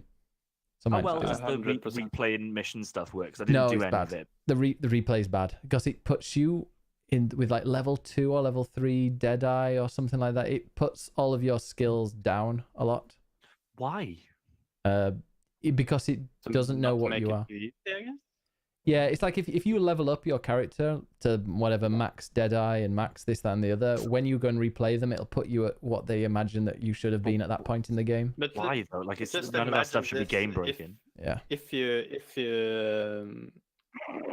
for some reason manage to level up everything to max before you start to do all the missions, and then you do all the missions with the highest, can you then redo them with the highest? No. Or does it scale down? It scales down. Otherwise, I would have loved that because then I'd have been like, okay, gold missions, you know, I'll wait till the end of the game and then I'll replay them and get my Deadeye where I can actually individually click on people's heads and go around. And yeah, no, you can't replay it with those stats. However, what you can do is like those first 3, you could technically. You do them first with everything at max.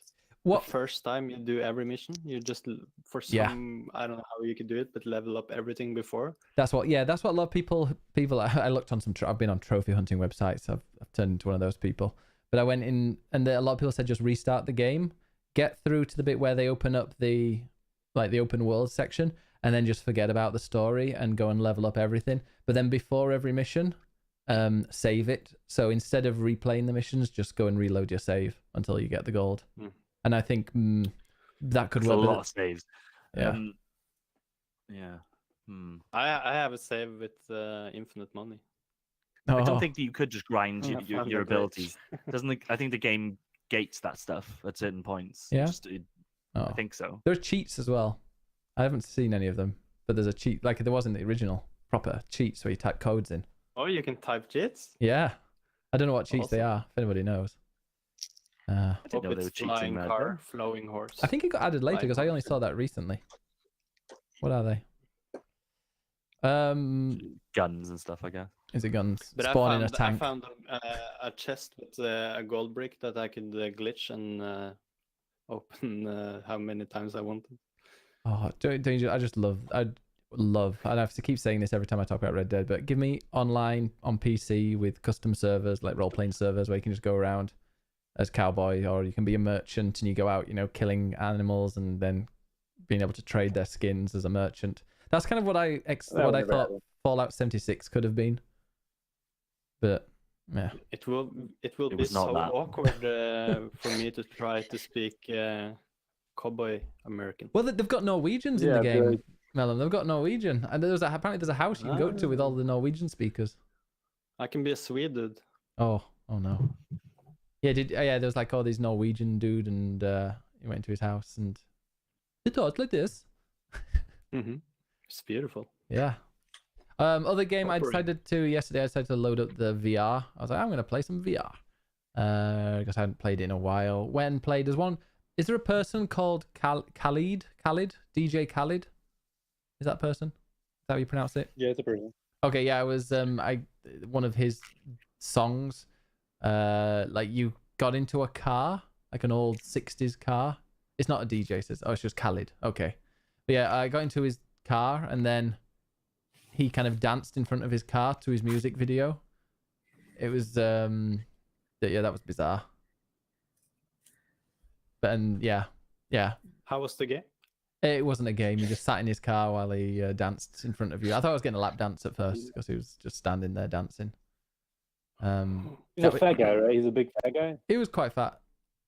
I don't know if he was he's that big fat. fat. Yeah. Oh, he was He's round in the abdominal area. yeah, he was human showed, but no, he was like just doing a little dancing and kind of like it was really awkward. As Anthony said, it was a weird experience. Just kind of sat there. Okay, yeah. I can't say that, but he can say he's a human chode. Wait, what? It was like that, Okay. just wide.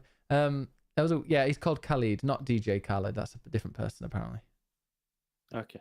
But yeah, Oh, okay, it so was it's quite not a good DJ song. DJ Khaled. No, he was called Khalid. Khalid, I think. What's his? I bet he's a Fine. wonderful person. Oh no, the song Yeah, I was bet quite he's good. great. I don't know what the name of the song was, but it was really good. I liked it. Does anybody know what the song was called? Yeah, it was very memorable. It It was something. was a song called. Oh, that one. That one. You know it. Perfect. But yeah. Keep going. Young, Dumb and Broke. Young, Dumb and Broke. That was it. Young, dumb, broke. Broke. Young, You're saying it dumb, like that. and grope.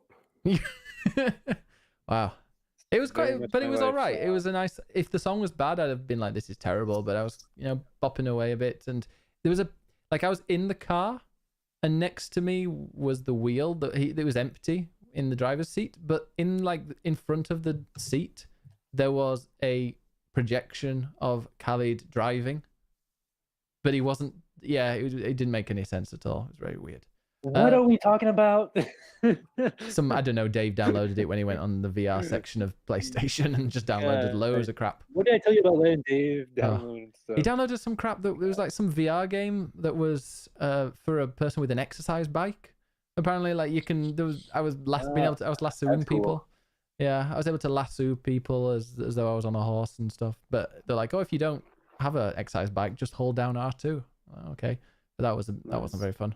But then, yeah, played 2 amazing games. First one was one called, what was it called? Rec Room. Has anyone here played Rec Room? I saw that. Did you see the video on Twitter? I did. I was gonna comment. Did you see it, Jordan? He was quite problematic, I thought. Yeah, I put a video on Twitter of it's 2 minutes. Like every single slur that you can imagine. Yeah. Like they make fun of gay people, black people, just like Hispanic people, Fat they people. Make I was fine with all that, and then they threw out the ginger words. Yeah. I couldn't believe it. Asking like, it was like, well, you're. He's like, So your you're sister. black and ginger. Yeah. And then threw in Which the I can R test. word. Yeah. It's like, what? She dyes her hair, or she's so R slur. It was, yeah, it was just, and then somebody was playing porn down the microphone. So there was a person walking around going, like, Classic. yeah. And then there's somebody who put their voice really high, so they sounded about 6 years old, going, sex me, and Like I've no intention of having children, right? But like, can you imagine having to bring up like kids in this day and age with like when I was a kid, like the worst trouble I could get into was like setting something on fire or something like that, right? Which, well, okay. Yeah. Jumping Yeah. off a roof. Innocent things. I got in trouble for that shit. pretty localized event, and nobody could prove it. But But like now, like whenever you're not with your kid, they could be doing anything online. Like for instance, in that Rec Room place, which was hell. It was like 4chan brought to. It was like a Disney Pixar rendition of 4chan. What did you say, Flighting? Because I sent you That's the clip. amazing. I said I got in trouble when I was a kid for jumping off a roof. Oh dear, you bran. When I was watching it, I was just kind of watching in silence. And the first thought that went through my head, legit, was maybe global warming isn't so bad. Yeah. I said they're ISIS, all right. Yeah. John replied with ISIS. They've kind of got a point, haven't they? Yeah. Actually, not wrong. Oh, yeah. Usually it's like your personal hell. It was horrific. Oh, anything to do with children, and like watch yourself. It's Careful. illegal. It's illegal to choke children. So I would just be like, I wouldn't even know what to do. Buddy, it's not illegal to choke.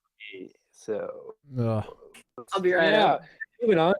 But anyway, after playing My name is that, Andre, and I'm not a bottom.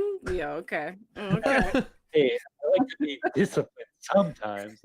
I have mother issues. anyway, Never paid attention. after playing that, I went and played a game called Astrobot Rescue Mission, and I realized that I love VR game. I'm a fan of VR. I will always push VR. I've got some amazing games: Res Infinite, Tetris Effect, Thumper, Resident Evil. Resident Evil, definitely. I was like, okay, there's some really, really good games. A lot of them on PSVR, even though it's like the worst kind of fidelity compared to the other two. It's got the best games, like guarantee it. But I played Astrobot, turned it on. Within a few seconds, I was just in love. It's honestly brilliant. I've been online like looking up people's reviews, and I've heard the word like Super Mario 64 in VR like thrown around. It is the VR version of that. You know how Mario 64 was the first of the polygonal ones of that quality? This is the first one I've seen in VR of that quality. It's incredible, and it's so much like replayability. Wasn't it like the third or fourth highest rated PlayStation game on Metacritic last year? I don't know. I can see exactly why.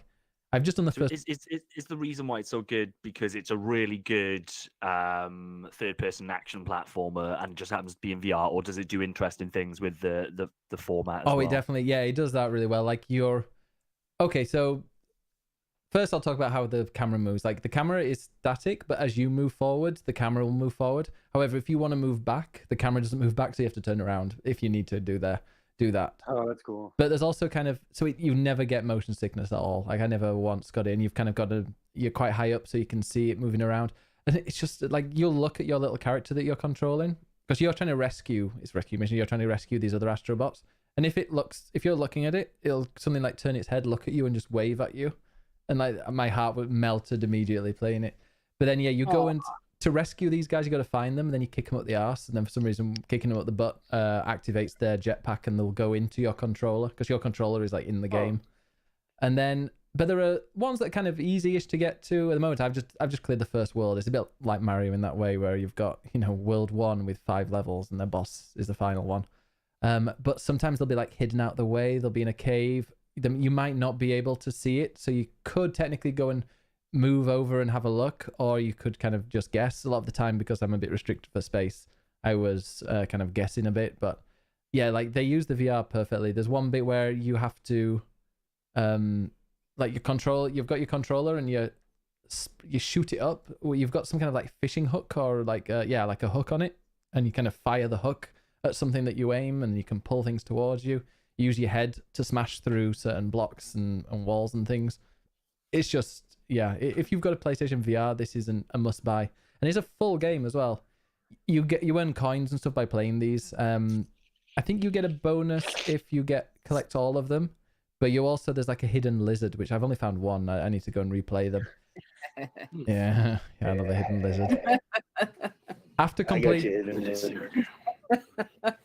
After completing the first world, it opened up the Astrobot like place where the hub, and you can go there and you can spend money, but you can unlock, there's loads of things to unlock, and a lot of them you get, well, this first, I don't know if there are any other ways, maybe in the future I'll unlock even more. It seems like there's just so much you can eventually do, like side missions and things, but like you use a grabby machine to collect them.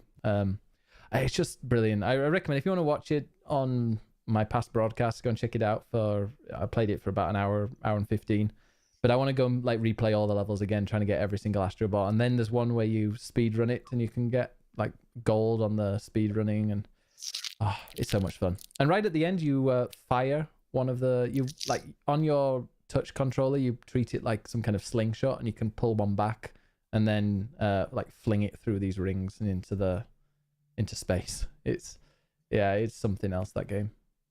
Mm-hmm. It would have. I've only played it. Would you like, for a person that doesn't have PlayStation Pro, doesn't have VR, would you say like this game you should get it for this game, or isn't it? Oh yeah, would it?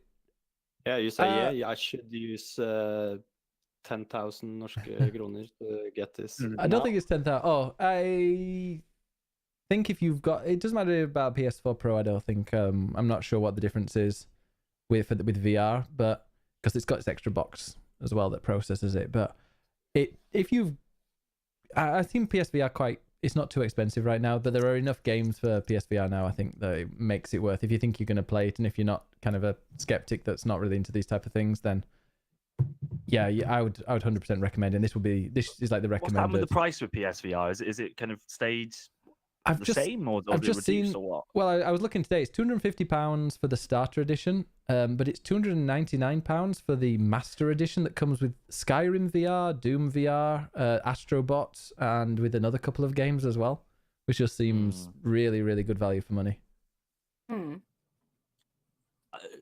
I would argue wait.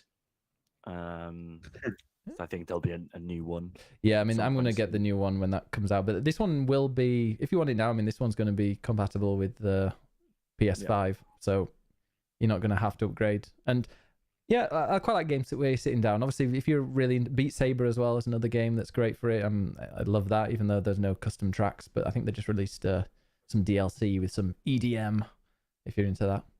Yeah. Nice. Is that a drug? I think so. I think it's popular music. It's what they play when they play League of Legends and that. MDMA. Yo, is that the Madonna album? Yeah. Yes.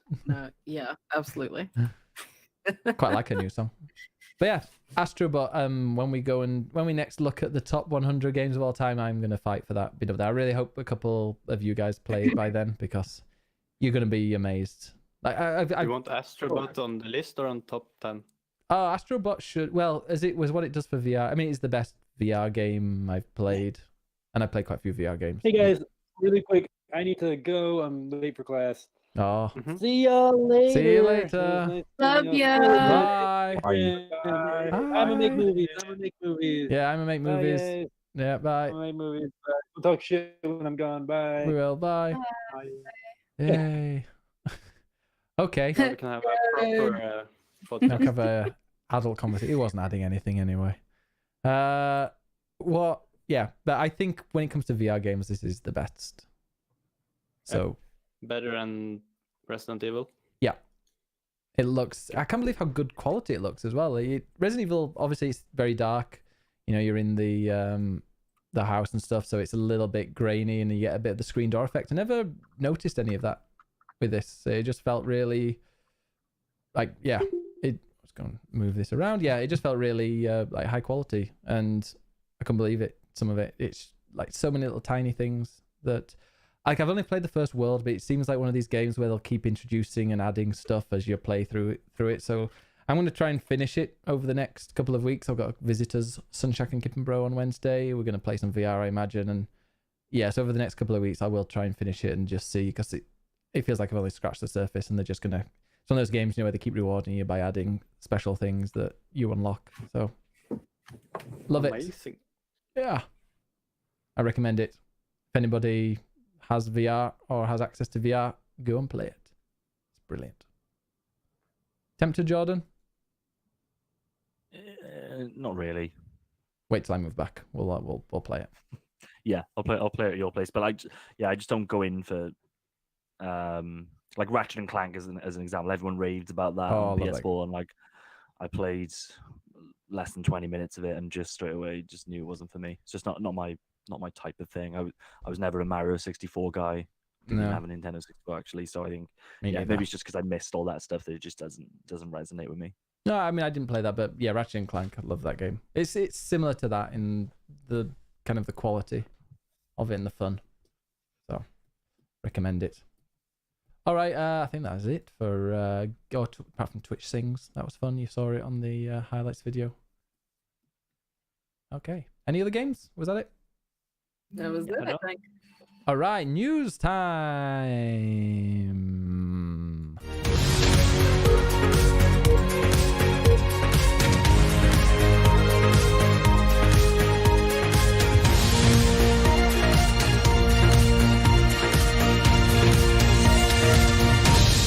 This is the news. Conservatives and Labour face heavy defeats in the local. Oh wait, video game news. Jordan.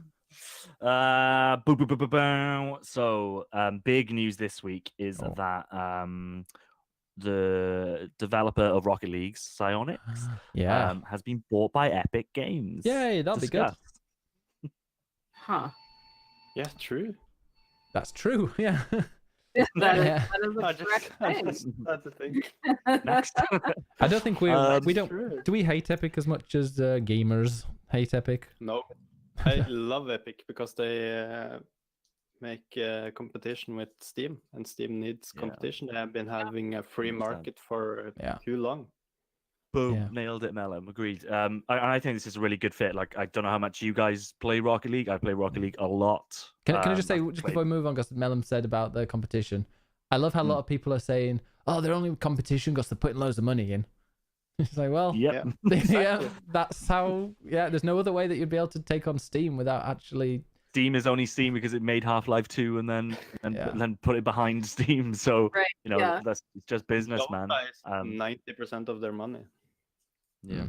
Strong says Tencent. You mean since Tencent owns Epic? Doesn't Tencent not own it, but it has a large share of it?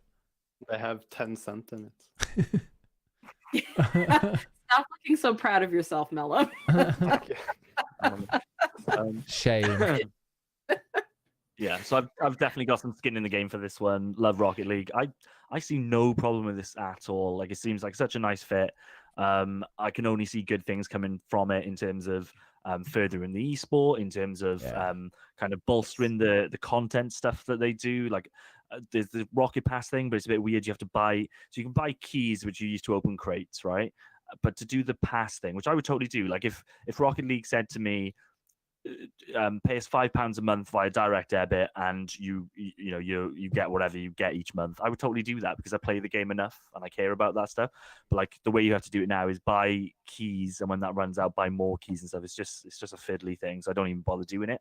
So hopefully they kind of flesh all that stuff out. But yeah, I think it's a really good fit. And I a lot of people, there seems to be like an underlying kind of tension or doomsaying about this purchase, but I personally I can't really see an issue with it.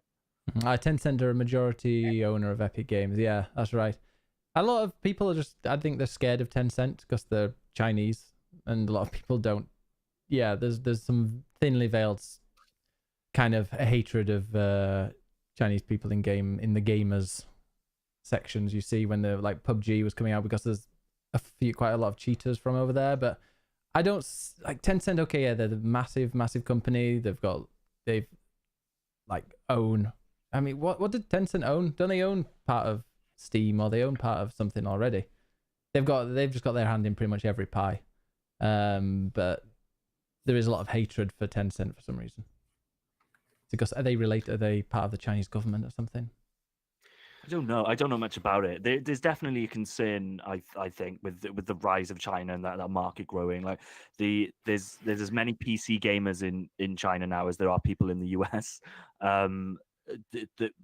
My worry is that if media, and you've seen it increasingly happening with films, not so much with video games, but certainly with films, where it's starting to kind of tilt away from being US centric to China centric, because that's going to be the biggest market.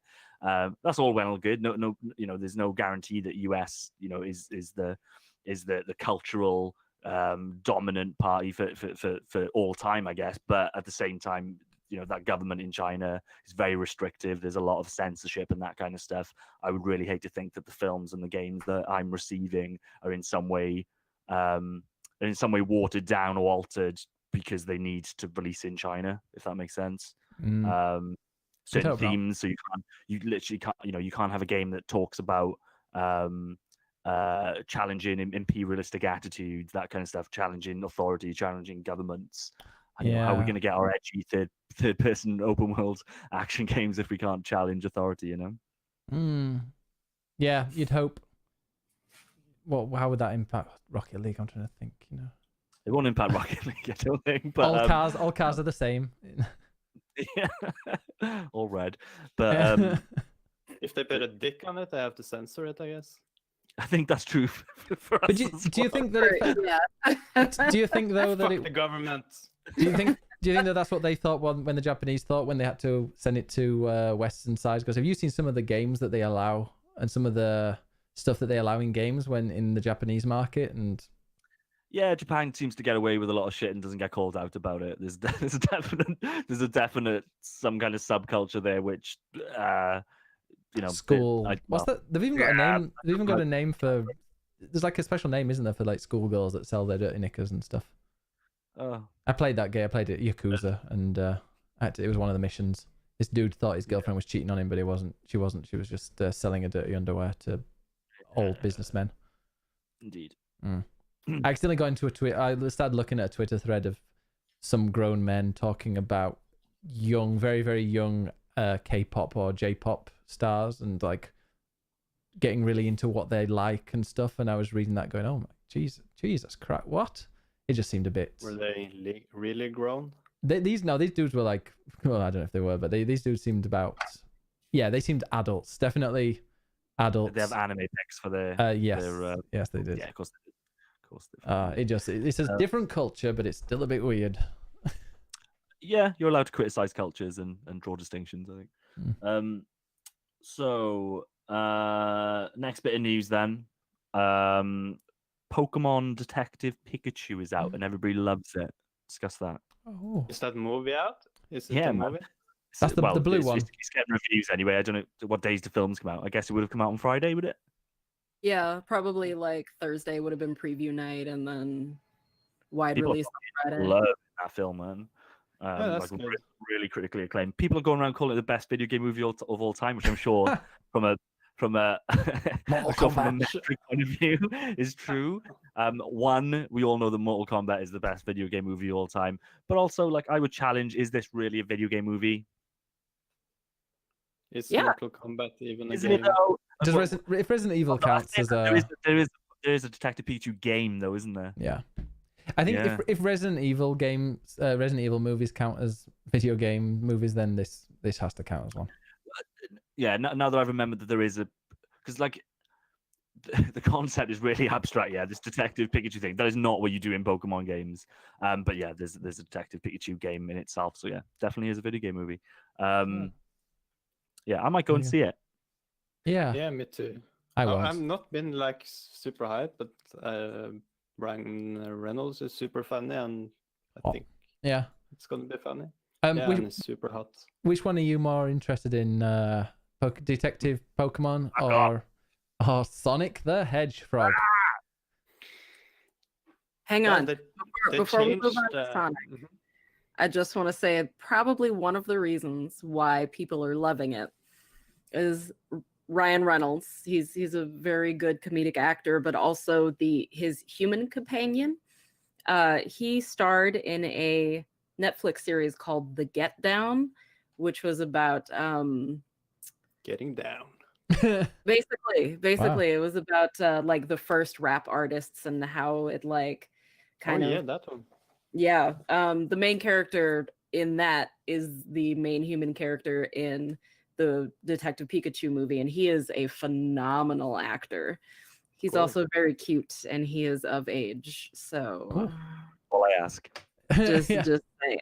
Wow. Okay, we can move hey, on have to you that not seen- Sonic debacle. Oh my god, Sonic! What a mess. Did we all see the trailer? Yes. Oh. Yeah, Like- but they're changing the character now. Yeah, but you know when the original Sonic though, don't you think that they've looked at said like it's like somebody said, hey, what does Sonic look like? And they've given them a real hedgehog and said, oh, it's like this but blue. And the animators have gone, all right then. Like it's like they've never seen Sonic before. Oh. Yeah, it What seems that to be whole a problem thing from the smacks beginning. of to me, I've worked on enough like art development teams. You know what probably happened when you get a bunch of artists, especially around our age, they've fucking played Sonic. Like that's what artists do. Like we do art and any other kind of activity that gets us away from people, hence video games. What I think probably happened was they presented like a more Sonic looking character, and then some asshole suit came along and was like, that's weird looking. Can you make it more realistic? Yeah. And like the illustrators were, or the artists were like, no, I promise you, like this is what he looks like in the game. But then like, you know, their decision probably got overridden. Because you can't do anything when you're a production artist. You just have to do what they say. Boardroom. I bet there's so many people just going. There's so many artists at the moment walking around there. If they're not busy working their ass off fixing it, but they're walking around, the managers going, "Told you so, told you so." Yeah, you can just tell it's a load of boardroom people trying to. I feel so bad for the artists because they plan on releasing the film like on schedule. So these folks have 6 months to like redesign, re-render, etc., etc. And like that's unreasonable. Like they're gonna crunch, and that's ridiculous. I hope that they were due to finish soon, and instead they're getting their contracts extended. You know, 5-6 months, and that's the positive. I don't know how difficult it is to redesign something in a movie like that. Somebody said that there was a special If thing have that a they could. skeleton and everything, then you can just remap it. Some people said that there was this thing that they can use that makes it not as bad as you might think. I don't know what it was. There was 3 letters. It began with a V. I can't remember what it was, but they said that they would do this and it wouldn't take as long. Or if there's so many of them. I'm thinking more of the not like the computer aspect of it, but the actual like 3D artists. And it also takes a relatively long time to render that stuff. Although I'm pretty sure things have changed since, say, Toy Story. Yeah. Because holy crap, that was ridiculous. Colin says, my artist friend worked on the Emoji Movie. We still don't talk about that. Still My too f- soon. My friend worked on Avatar, and like pretty much, I don't know if I haven't spoken to him in a while, but like yeah, any big animated movie he's worked on. He's probably worked on Detective Pikachu. He's like on all of them. It's so funny to watch Avatar now because it was so mind blowing when we saw it the first time, and now it looks so bad. I can't Oh, no. remember any of the characters' names. Not even a I mean, but it Dave. looks, the animation Simba. was groundbreaking back in the day, but Yeah, now in it's 3D as well. so bad. Oh, I Yeah. went to see it in 3D. I loved Avatar. Did go on a bit, but Only movie I've liked in 3D. yeah, yeah. All right. So Sonic, they're changing his face. I think Yeah. they're changing his like everything. Oh, like in that Cancel trailer. the movie. There's no need for it. No. Oh, what do you think of Jim Carrey being Jim Carrey? I see. I It was thought that cool like once, so like maybe like it's the cool again. artists the artists were allowed to make him look like Eggman, but not like Sonic look like Sonic. It's, I don't even know. I I think he's fine. Yeah, I didn't realize Jim Carrey was like batshit crazy. I didn't realize he's like Oh God. Oh, he is, anti-vaxxer. and that's why he's perfect for He's like anti-vaxxer and roles stuff, like isn't that. he? He's- Yeah. He got it's ridiculous. Hollywood is, of course. Yeah, I'm surprised he isn't what are they called? Those nutters that. Scientologist. Yeah, is he one of them? Probably. Yeah, I mean that's a big money religion. So Yeah, he's pretty crazy, but I like a lot of his movies. I like slapstick Jim Carrey. Kind of, you know, the He's a mask. funny guy. Yeah, Funny guy. I was listening to a podcast and they were talking about is it slapstick Jim Carrey in the Truman Show or is it serious Jim Carrey? You have to see the documentary about it. It's so good. It's on Netflix, I think. Yeah. Yeah, and he explains and he talks about what went through his head. You know, when Jim Carrey explains something, he doesn't explain it. He just makes it even more difficult. But Like Hideo Kojima. yes, It's exactly. like a Scientologist. Because they are fucking crazy, and I love them. But he had to actually like he went into the role so hard he couldn't get out of it for a Oh, I while. think I read about that. Yeah. Yeah, he's an interesting dude. Who's he? But he almost had a mental breakdown after it. Yeah, he said Bruce Almighty is still one of my favorite films. Says Colton. I much preferred Evan Almighty, but Bruce was good. I like good movies. yeah, I was just gonna. I love terrible movies. I watched Bruce Almighty about 6 months ago, actually. Ace Ventura, that's great movies that he was in. The Mask. Somebody stop me. Yeah, it was actually funny when I was little. Oh, I watched it recently. Mask's kind of, it's got a little bit But of the in best jokes. movie is Mask's Son, or Mask Junior, I think it's called. Is it? There was a It's second two- Mask movie. Yeah, it wasn't the one where the, super bad movie with what's his name? Jamie. Lee Curtis, Fox, No. which is the one Yeah, where I need this mystery solved. which is the one where the mask goes on the baby. Oh, there's- Jamie Kennedy. That stupid dude. Oh Have you seen God. Jamie Kennedy on E3? no, what? It's so cringy. Oh, I don't like Talking it. about the nerds. It's really Wow. good. Yeah, there's a Mask, Son of the Mask. It's called a standalone Son sequel. of the Mask. But Jim Carrey Yeah. and Diaz weren't in that one. And there's on the possibility of a third film. They've been talking about reviving it both in film and comics, but they've had a couple of false starts. Let's hope it stays there. That was in 2014. Is the Mask film just like an original IP, or was it based on something? It seems like a really weird It's story. based- Just to... It's a comic. I didn't know that. Okay.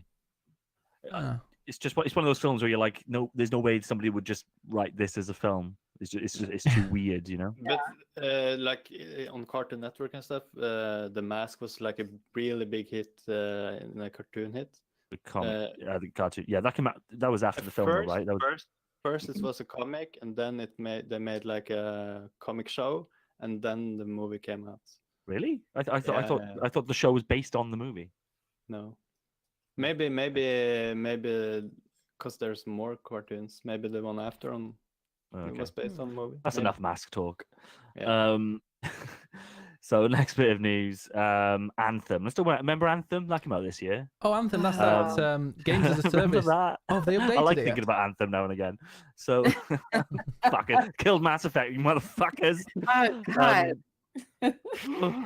So anyway, obviously we know the launch of Anthem. You know, let's say it was rocky. So as tends to be the way with these games, you know, developers tend to try and fix them, and sometimes they even have a kind of a renaissance and they become popular again, like a Destiny 2. You know, Division 1, pretty good at the start, but they really made it something special towards the kind of end. Yep. So Anthem, it sounds like EA are just abandoning it.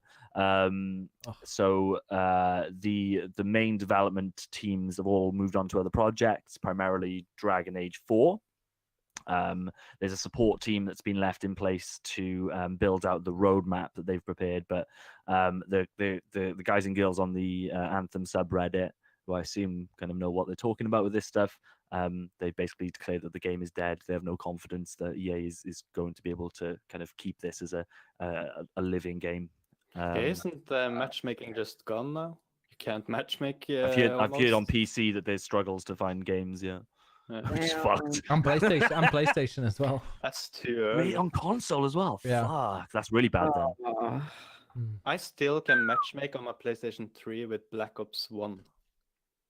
Yeah, Anthem is dead already. Anthem really disappointed me, and it oh shit. takes a lot like, to disappoint me. I was hoping that they would put that Mass Effect energy into it, but I mean, ugh. Mm-hmm. I can't wait for the end of year awards, because I can't. Is there anything that's compared to this year in terms of like whatever our award is, biggest fuck up or whatever it is? Sonic. This could get twat of the year, biggest disappointment. The Jordan Reese twat. Well, fuck. Who could be the he could be the runner up? Yeah, twat of the year. This could definitely be a number 2 for twat of the year. Yeah. I don't even know who we're giving it to. EA, I guess. Well, it's always the Jordan Reese, isn't it? Well, no, I'll get the award, but in terms of the nomination. Yeah, who else would get it?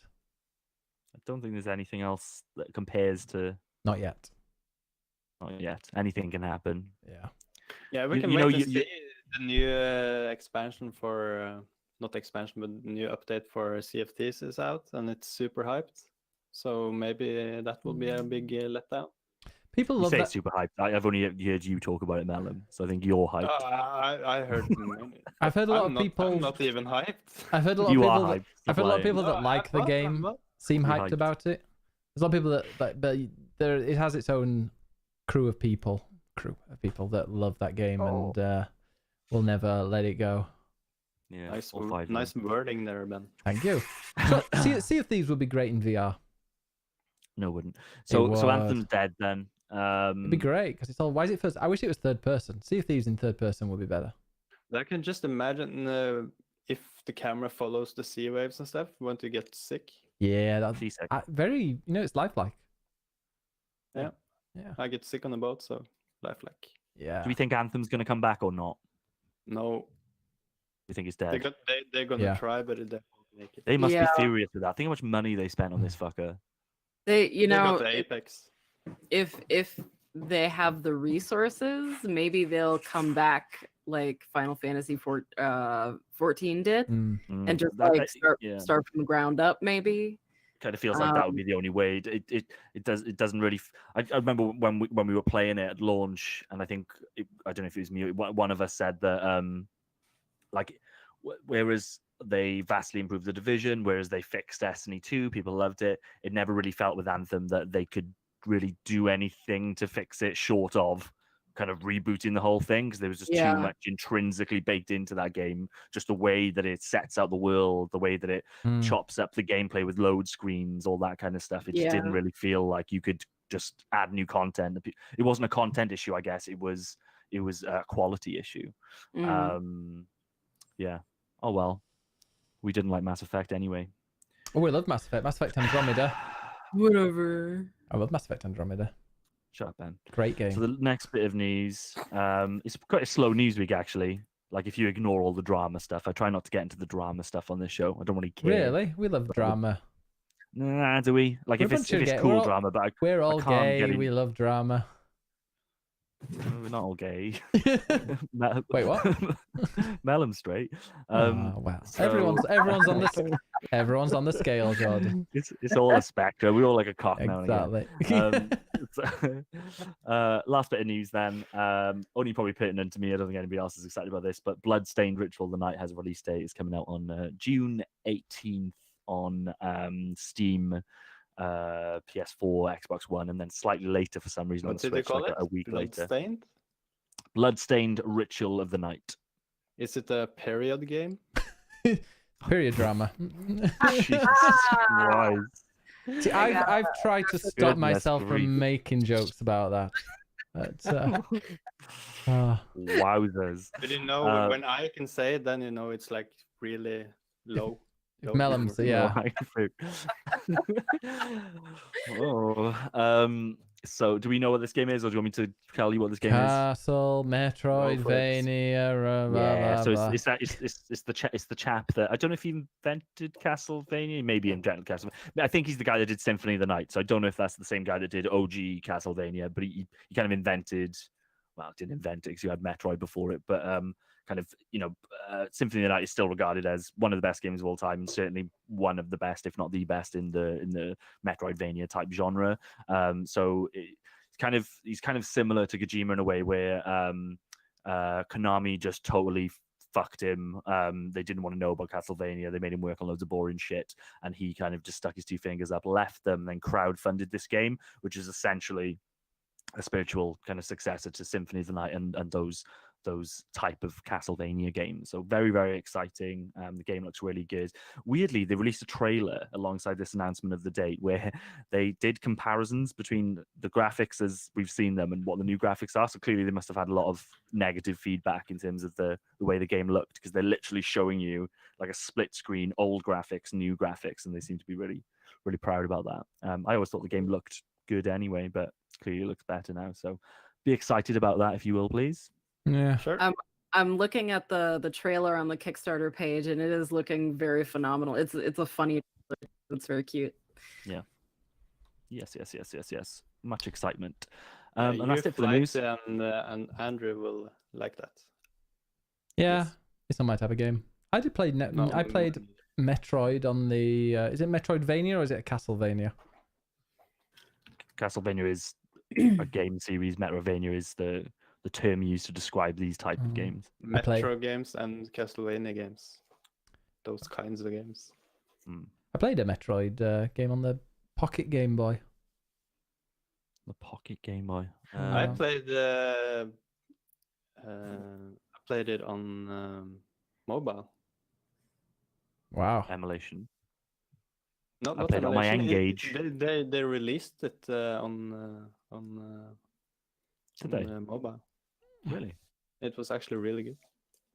If anybody has any questions, ask us. Root says, "What's this about?" This was about this is the Bloodstained Ritual of the Night. It's a Castlevania Period drama. Yeah. Wonderful. Nice. Nice. All right. Well, Jordan, do you have any questions? I've got a lot of fucking questions, Ben. Go on, then. I'm not sure if this is the right forum for many of them. Tell us. We can be your therapy.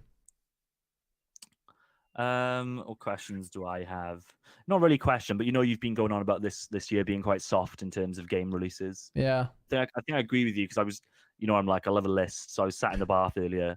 I was like, I'm gonna do my top 10 games of the year so far, even though it's like May. It's not 10 good games. I know, yeah. I couldn't get 5. Yeah. Like I could, don't get me wrong, there have been good games released, but like if I'm doing a list, these are games that have spoken to me in some way. I had Ace Combat on my in my top 5, and Days Gone was there as well, which Yeah, I do not want to recognize that game. Then it's not a good list. I think mine, so like the top of my list, would be like Apex Legends. Like that's how this year's That's worthy been. though. Yeah, it's. I but know what you if mean. It's not typical to have something like that at the top of the list, No. is it? It's not. I did have PUBG as the top in 2017, but Uh, then stopped playing it as soon as I put it there. It's just spice. It's not a whole dinner. Yeah, is that a Norwegian phrase? Sounds like Words of wisdom. We call that foreplay over here in the that's not, Perfect. like pre-drinks in Norway is called forspilla, which is foreplay. There you go. Yeah. We had yeah. some- Oh, that's right. That's right. Hey, Brenda's here. All right, any questions, Hi, Brenda? Brenda. You've got 30 seconds to think of a question because we haven't done questions for ages. Let's go into question time while people write down all their ask all their questions they've got, the gaming questions. Let's go.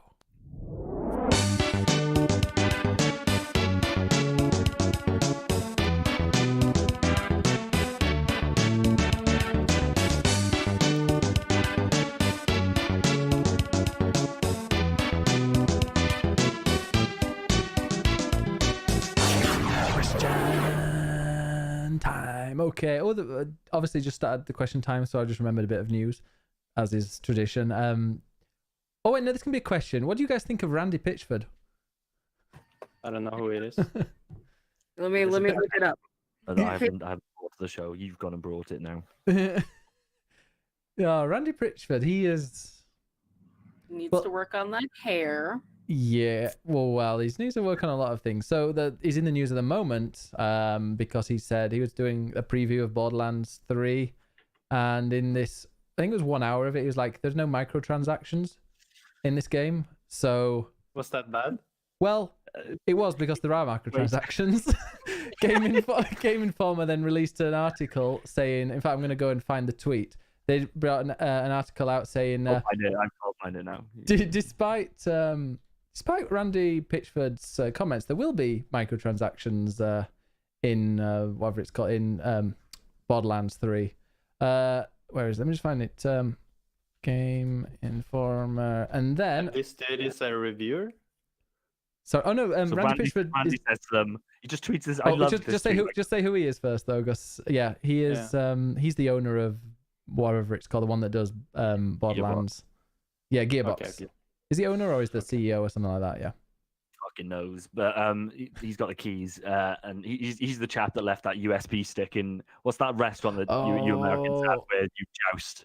Yeah, what's Crazy the jousting one?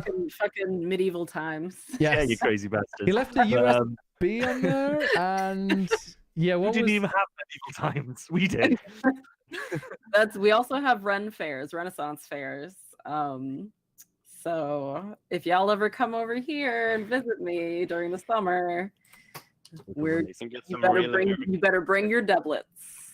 But yeah, so what was on this USB stick that he left? Loads of documents relating to his game, but also pornography of what?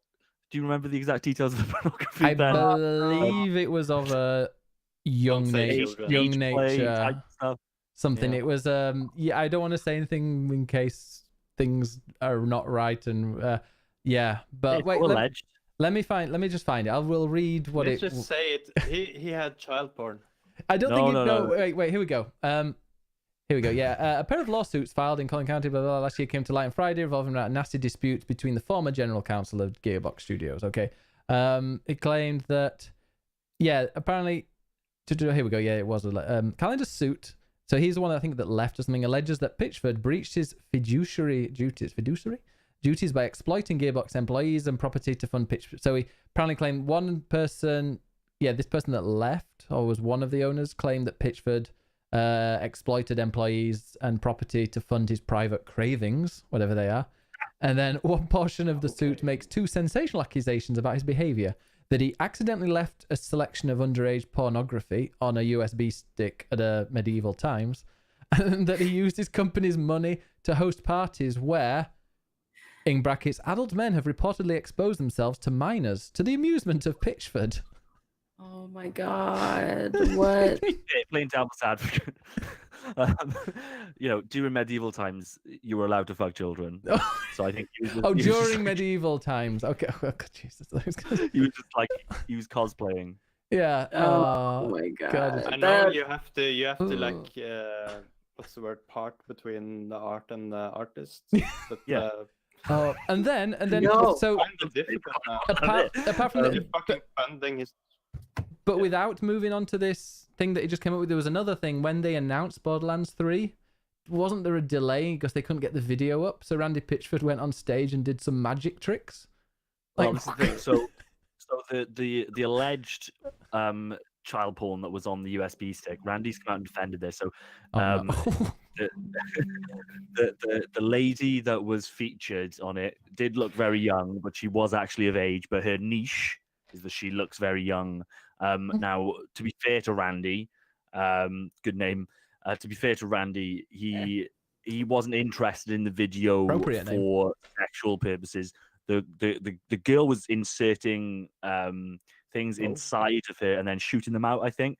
And his opinion was that this was a magic trick, and he was in it for the magic. He wanted to understand That's how right. she was doing. Oh, I think it was a certain amount of liquid that she was inserting into herself and then squirting out. He was impressed by the volume of liquid that she could insert into herself. So he wanted to know the technique that she used to store this liquid in her vagina. He's not a pervert. He's just an ardent student. I think we lost Philip. He's a connoisseur. He's a connoisseur. The connoisseur of Vaginal capacity. Yeah. Oh. Oh no, I'm crying. So keeping on with the magic No, but theme. it's all good then. It's all good. Keeping on with the magic theme. So, and then, which makes it weird that he would then get up on stage and start doing magic trick. It's almost like when you tell him. Second he reached, like, second he better reached climb for his back belt, everyone was like, "No, no." So yeah, but then Borderlands 3, by the way, looks pretty good. I'm pumped to play that. But they did a preview event and they got like 300 video game journalists into a room and let them play the game together.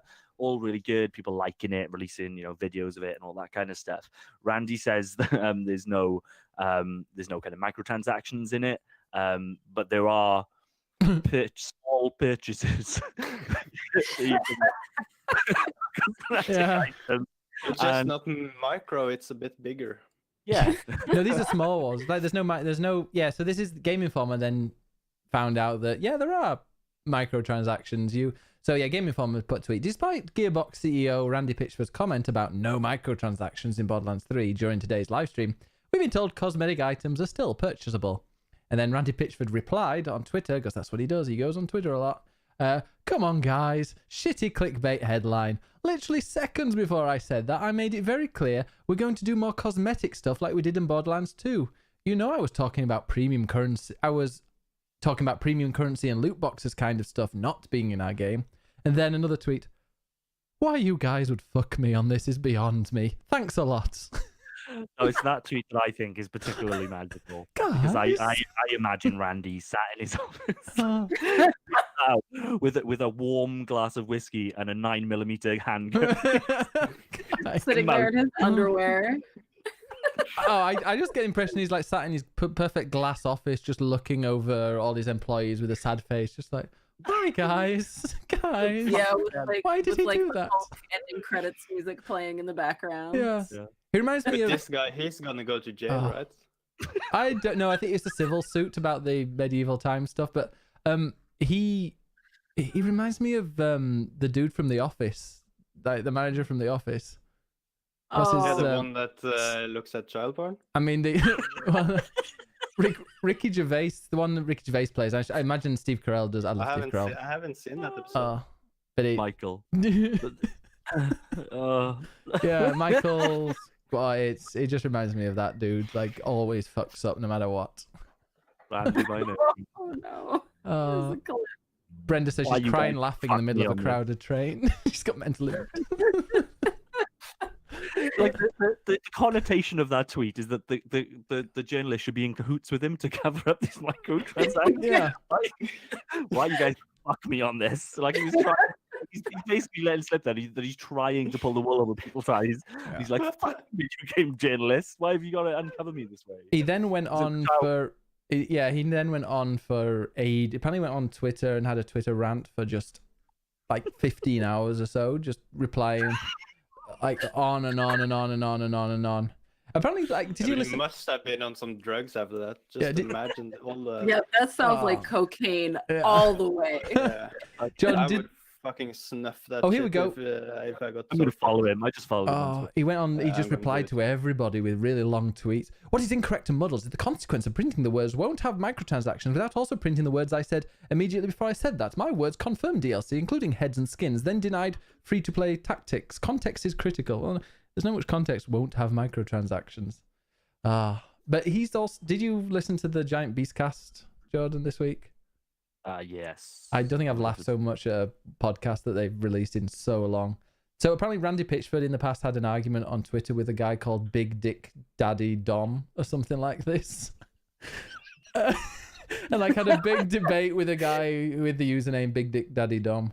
I was just gonna comment how Jordan was barely hanging up. I think that cut the thread right there.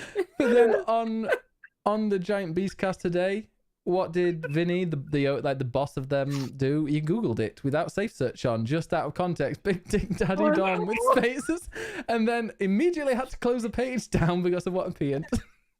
Like you couldn't hear, they didn't have any video, but like all you just heard was everybody go, "Whoa, close that down." He's like, "I've never seen someone close a window so quickly."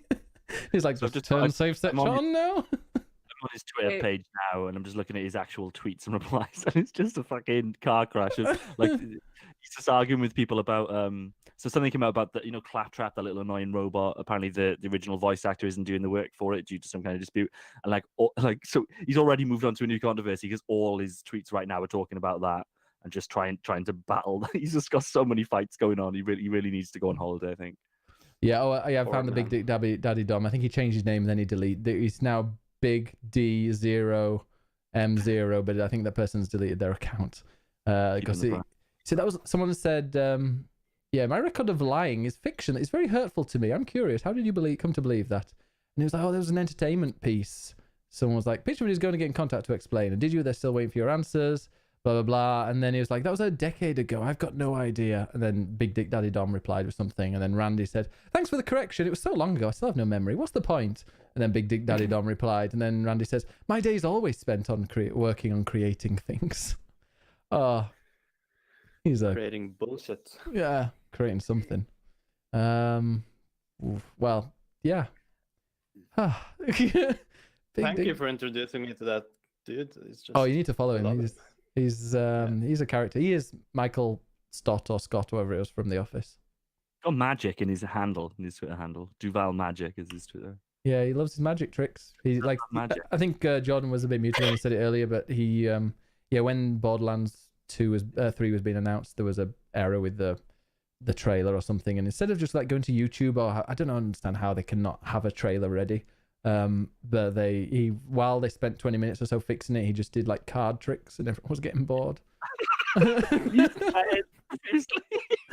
Like, oh, well, okay. Oh, we're having a problem. We've got some problem. We want to show you this trailer. How about magic? Pick a card, any card. Come on. It's like his courtship. What's that word? Courtship trick.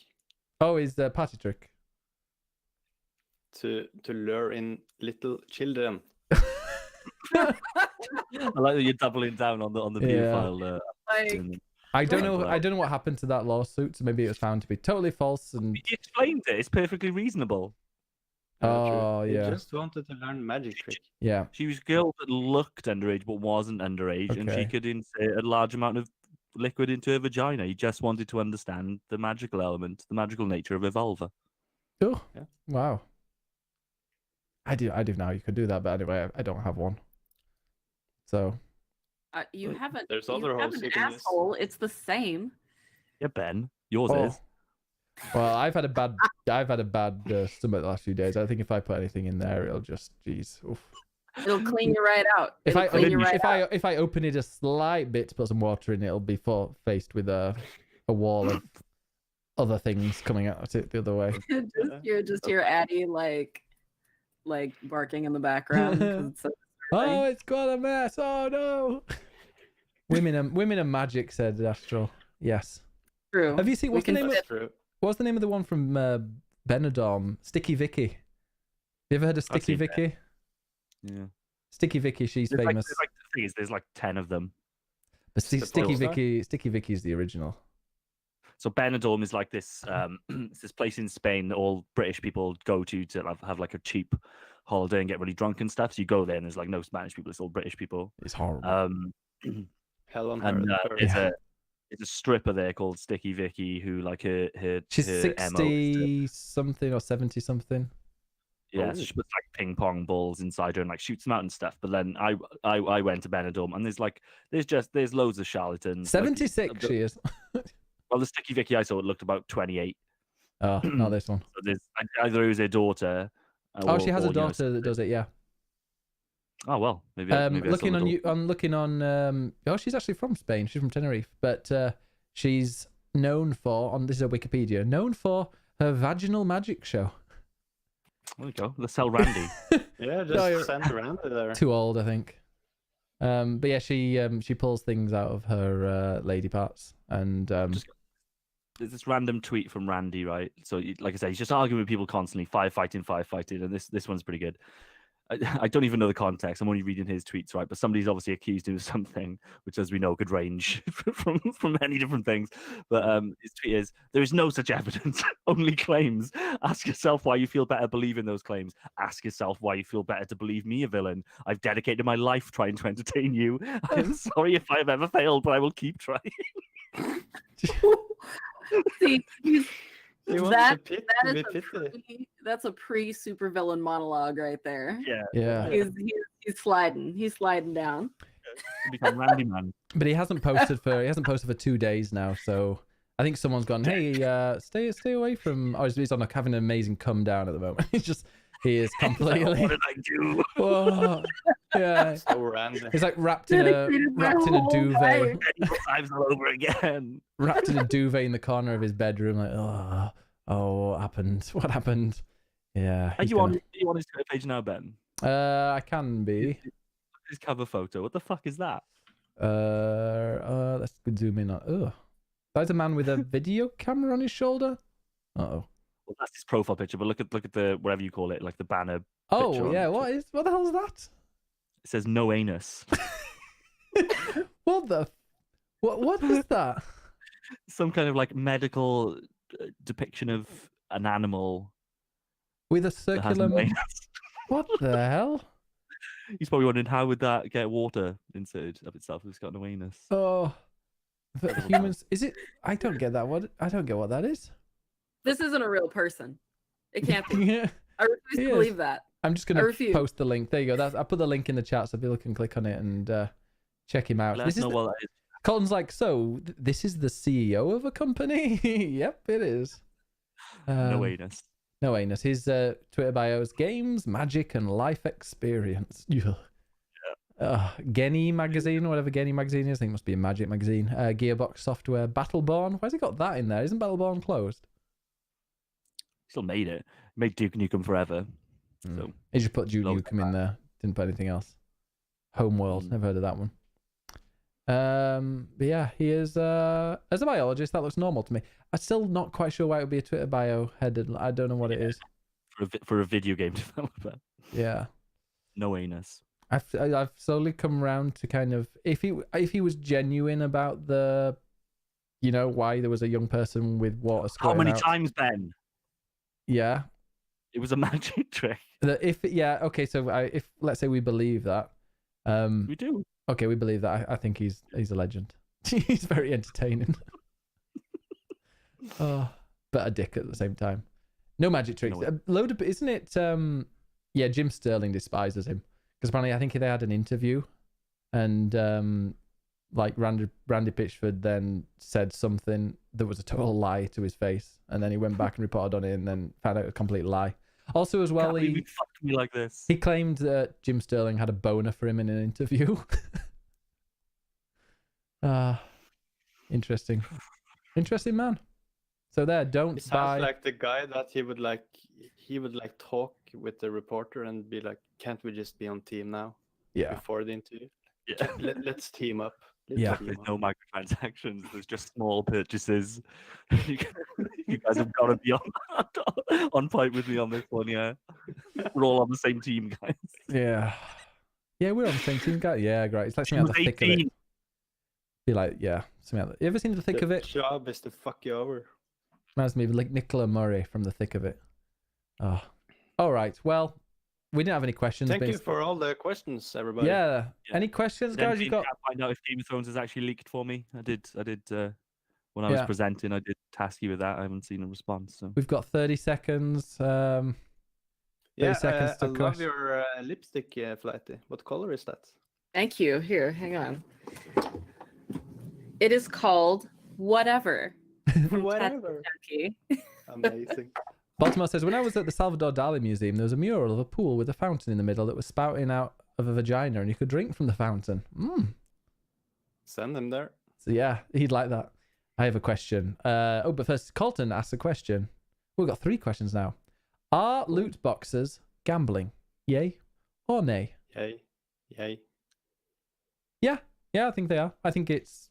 Well, maybe... I think they're gambling. Yeah. Yeah, it's a form of gambling that maybe there wasn't before. And you gamble on what you're getting. You always get something. That's the thing. I think that's the distinction. But if you like in Ukraine, if you have a loot box where you can decide what you get from it, then it's not gambling. Right. I think Fortnite does that in the Save the World thing, because they've got apparently they have the PvE thing in Fortnite called Save the World, and there's a thing where you can buy a loot box, but you can see what's in the loot box, and then I think it refreshes every now and again.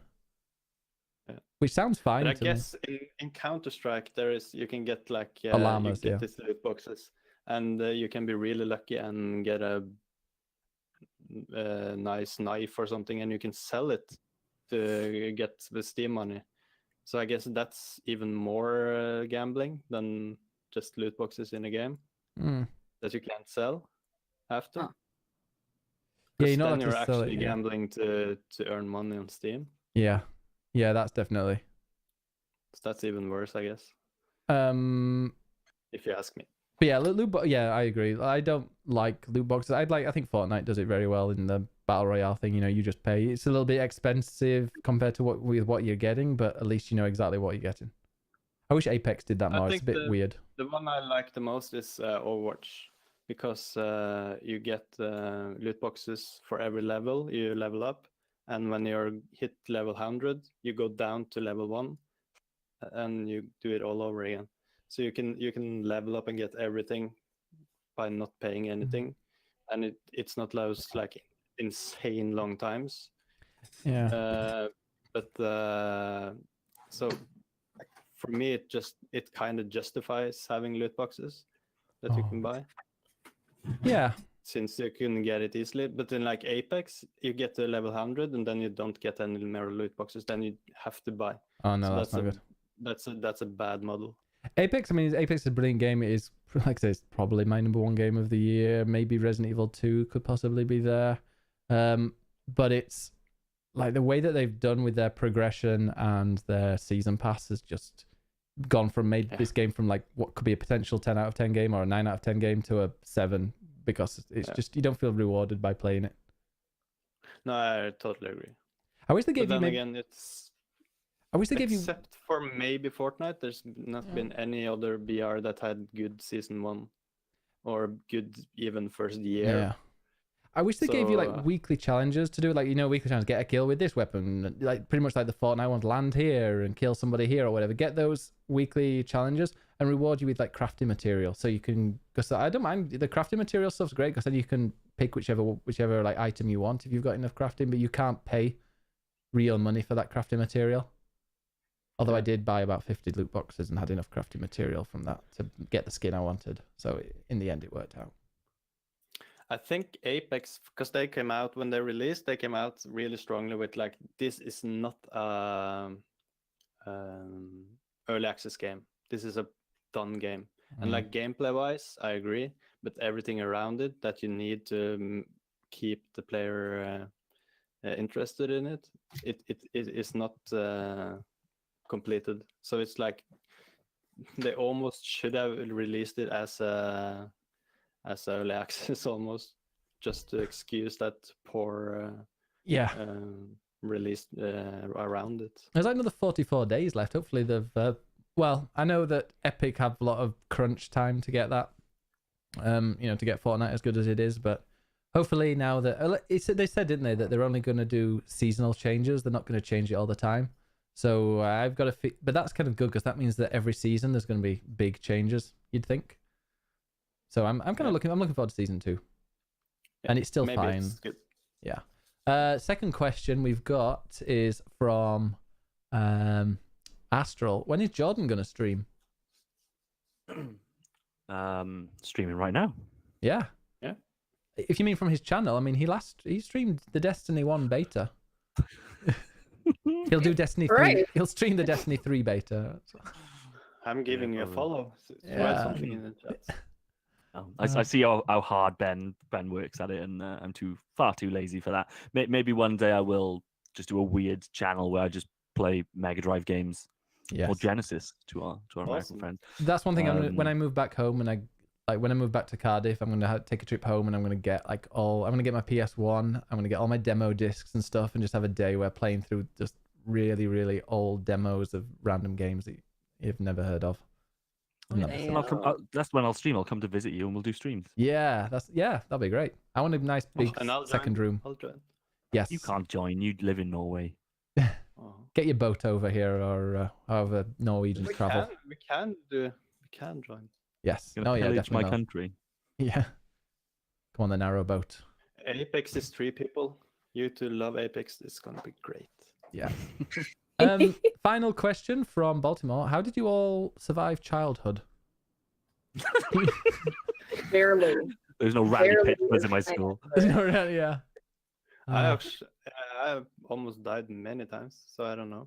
Yeah, like I don't know why. I should not be here right now, is the long and the short. I've been driven over by a big truck. Yeah. Jesus Christ. Did you really? Died. Wow. Oh. Yeah. I never did. I don't even want to know more about that. Just leave it at that, please. Yeah. Yeah. No, Perfect. I want the myth to live on. Melon was hit by a truck. Were you wearing clean underpants? No, I had a helmet. Oh. Okay. All right. Well, let's stop that there. Flighty, how do we find you? Here, hang on. Let me do my little copy paste thing. There we go. So y'all need to go to my YouTube. You do. Can y'all? I recommend it. Just do me that favor. If you don't look at me on Twitch. Don't bother with that. Go to my YouTube channel. Check out my videos. I work so hard on them. And the last video I made has a puppet show in it, and I did that. I didn't have to go there, but I did that for you. I worked so hard for you. I was so hard. Have you found YouTube lately? Have you found YouTube lately has not been that good for views? I feel like a year ago my highlight videos used to get over 100 views each. Now it's like 15, 14. Yeah, I think people are just sick of the way YouTube operates. Yeah. I'm kind of waiting for the next, what Epic is to Steam, Yeah. So we'll see how that goes. Maybe Vimeo will make another comeback or something like that. Yeah. Yeah. What was the one we called with the 7 seconds or whatever? Oh, Fine. Yeah. Maybe that'll come back. Mellum, how do we find you? I'm on twitch.tv/thatflyrybroad. Come and give me a follow. Yeah. And are you playing any games later today, Mellum? I have a Apex date with Sletten, I think. Very nice. You enjoy. And Jordan, how do we find you? I'm ImmortanJord on Twitter and Commander ImmortanJord on Star Citizen. If you've got a ship, hit me up because I need one. he needs a lift. If you want to give Jordan a lift. Yeah. I'm currently orbiting a gas. If you could come and pick me up, that'd be great. Yeah. 100 meters outside of the hangar. Yeah, you won't have to go far. Oh, brilliant. I love it if we respawn there. Oh, Well, I'm going to be playing some Star Citizen. Please stick around. I'm going to play some Star Citizen in about 15 minutes. In the meantime, I'll show you the highlights video again. So stick around because Mellum's beautiful voice. And in fact, if all of us are, Flight is in it, Jordan's in it, Andre's in it, Mellum's in it, I'm in it. We're all in the highlights video. So stick around for that. I'll have to export this podcast because I forgot to click the record button. So I've got to take it from here before it mutes some of the stream. And yeah, so stick around because also after Star Citizen, I don't know how long I'll last.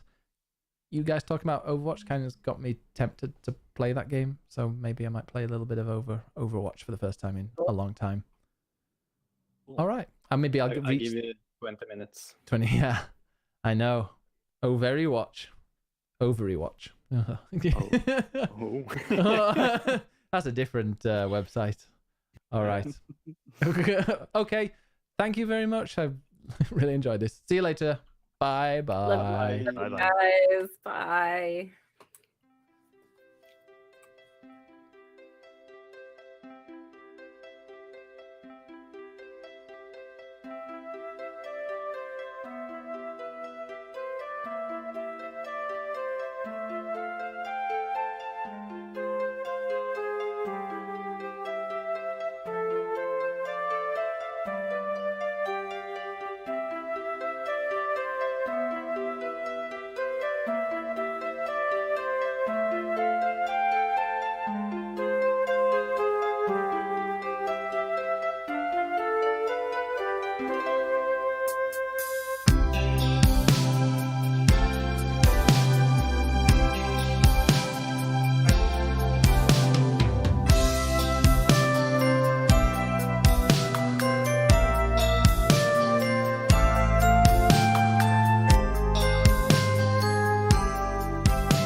I can open your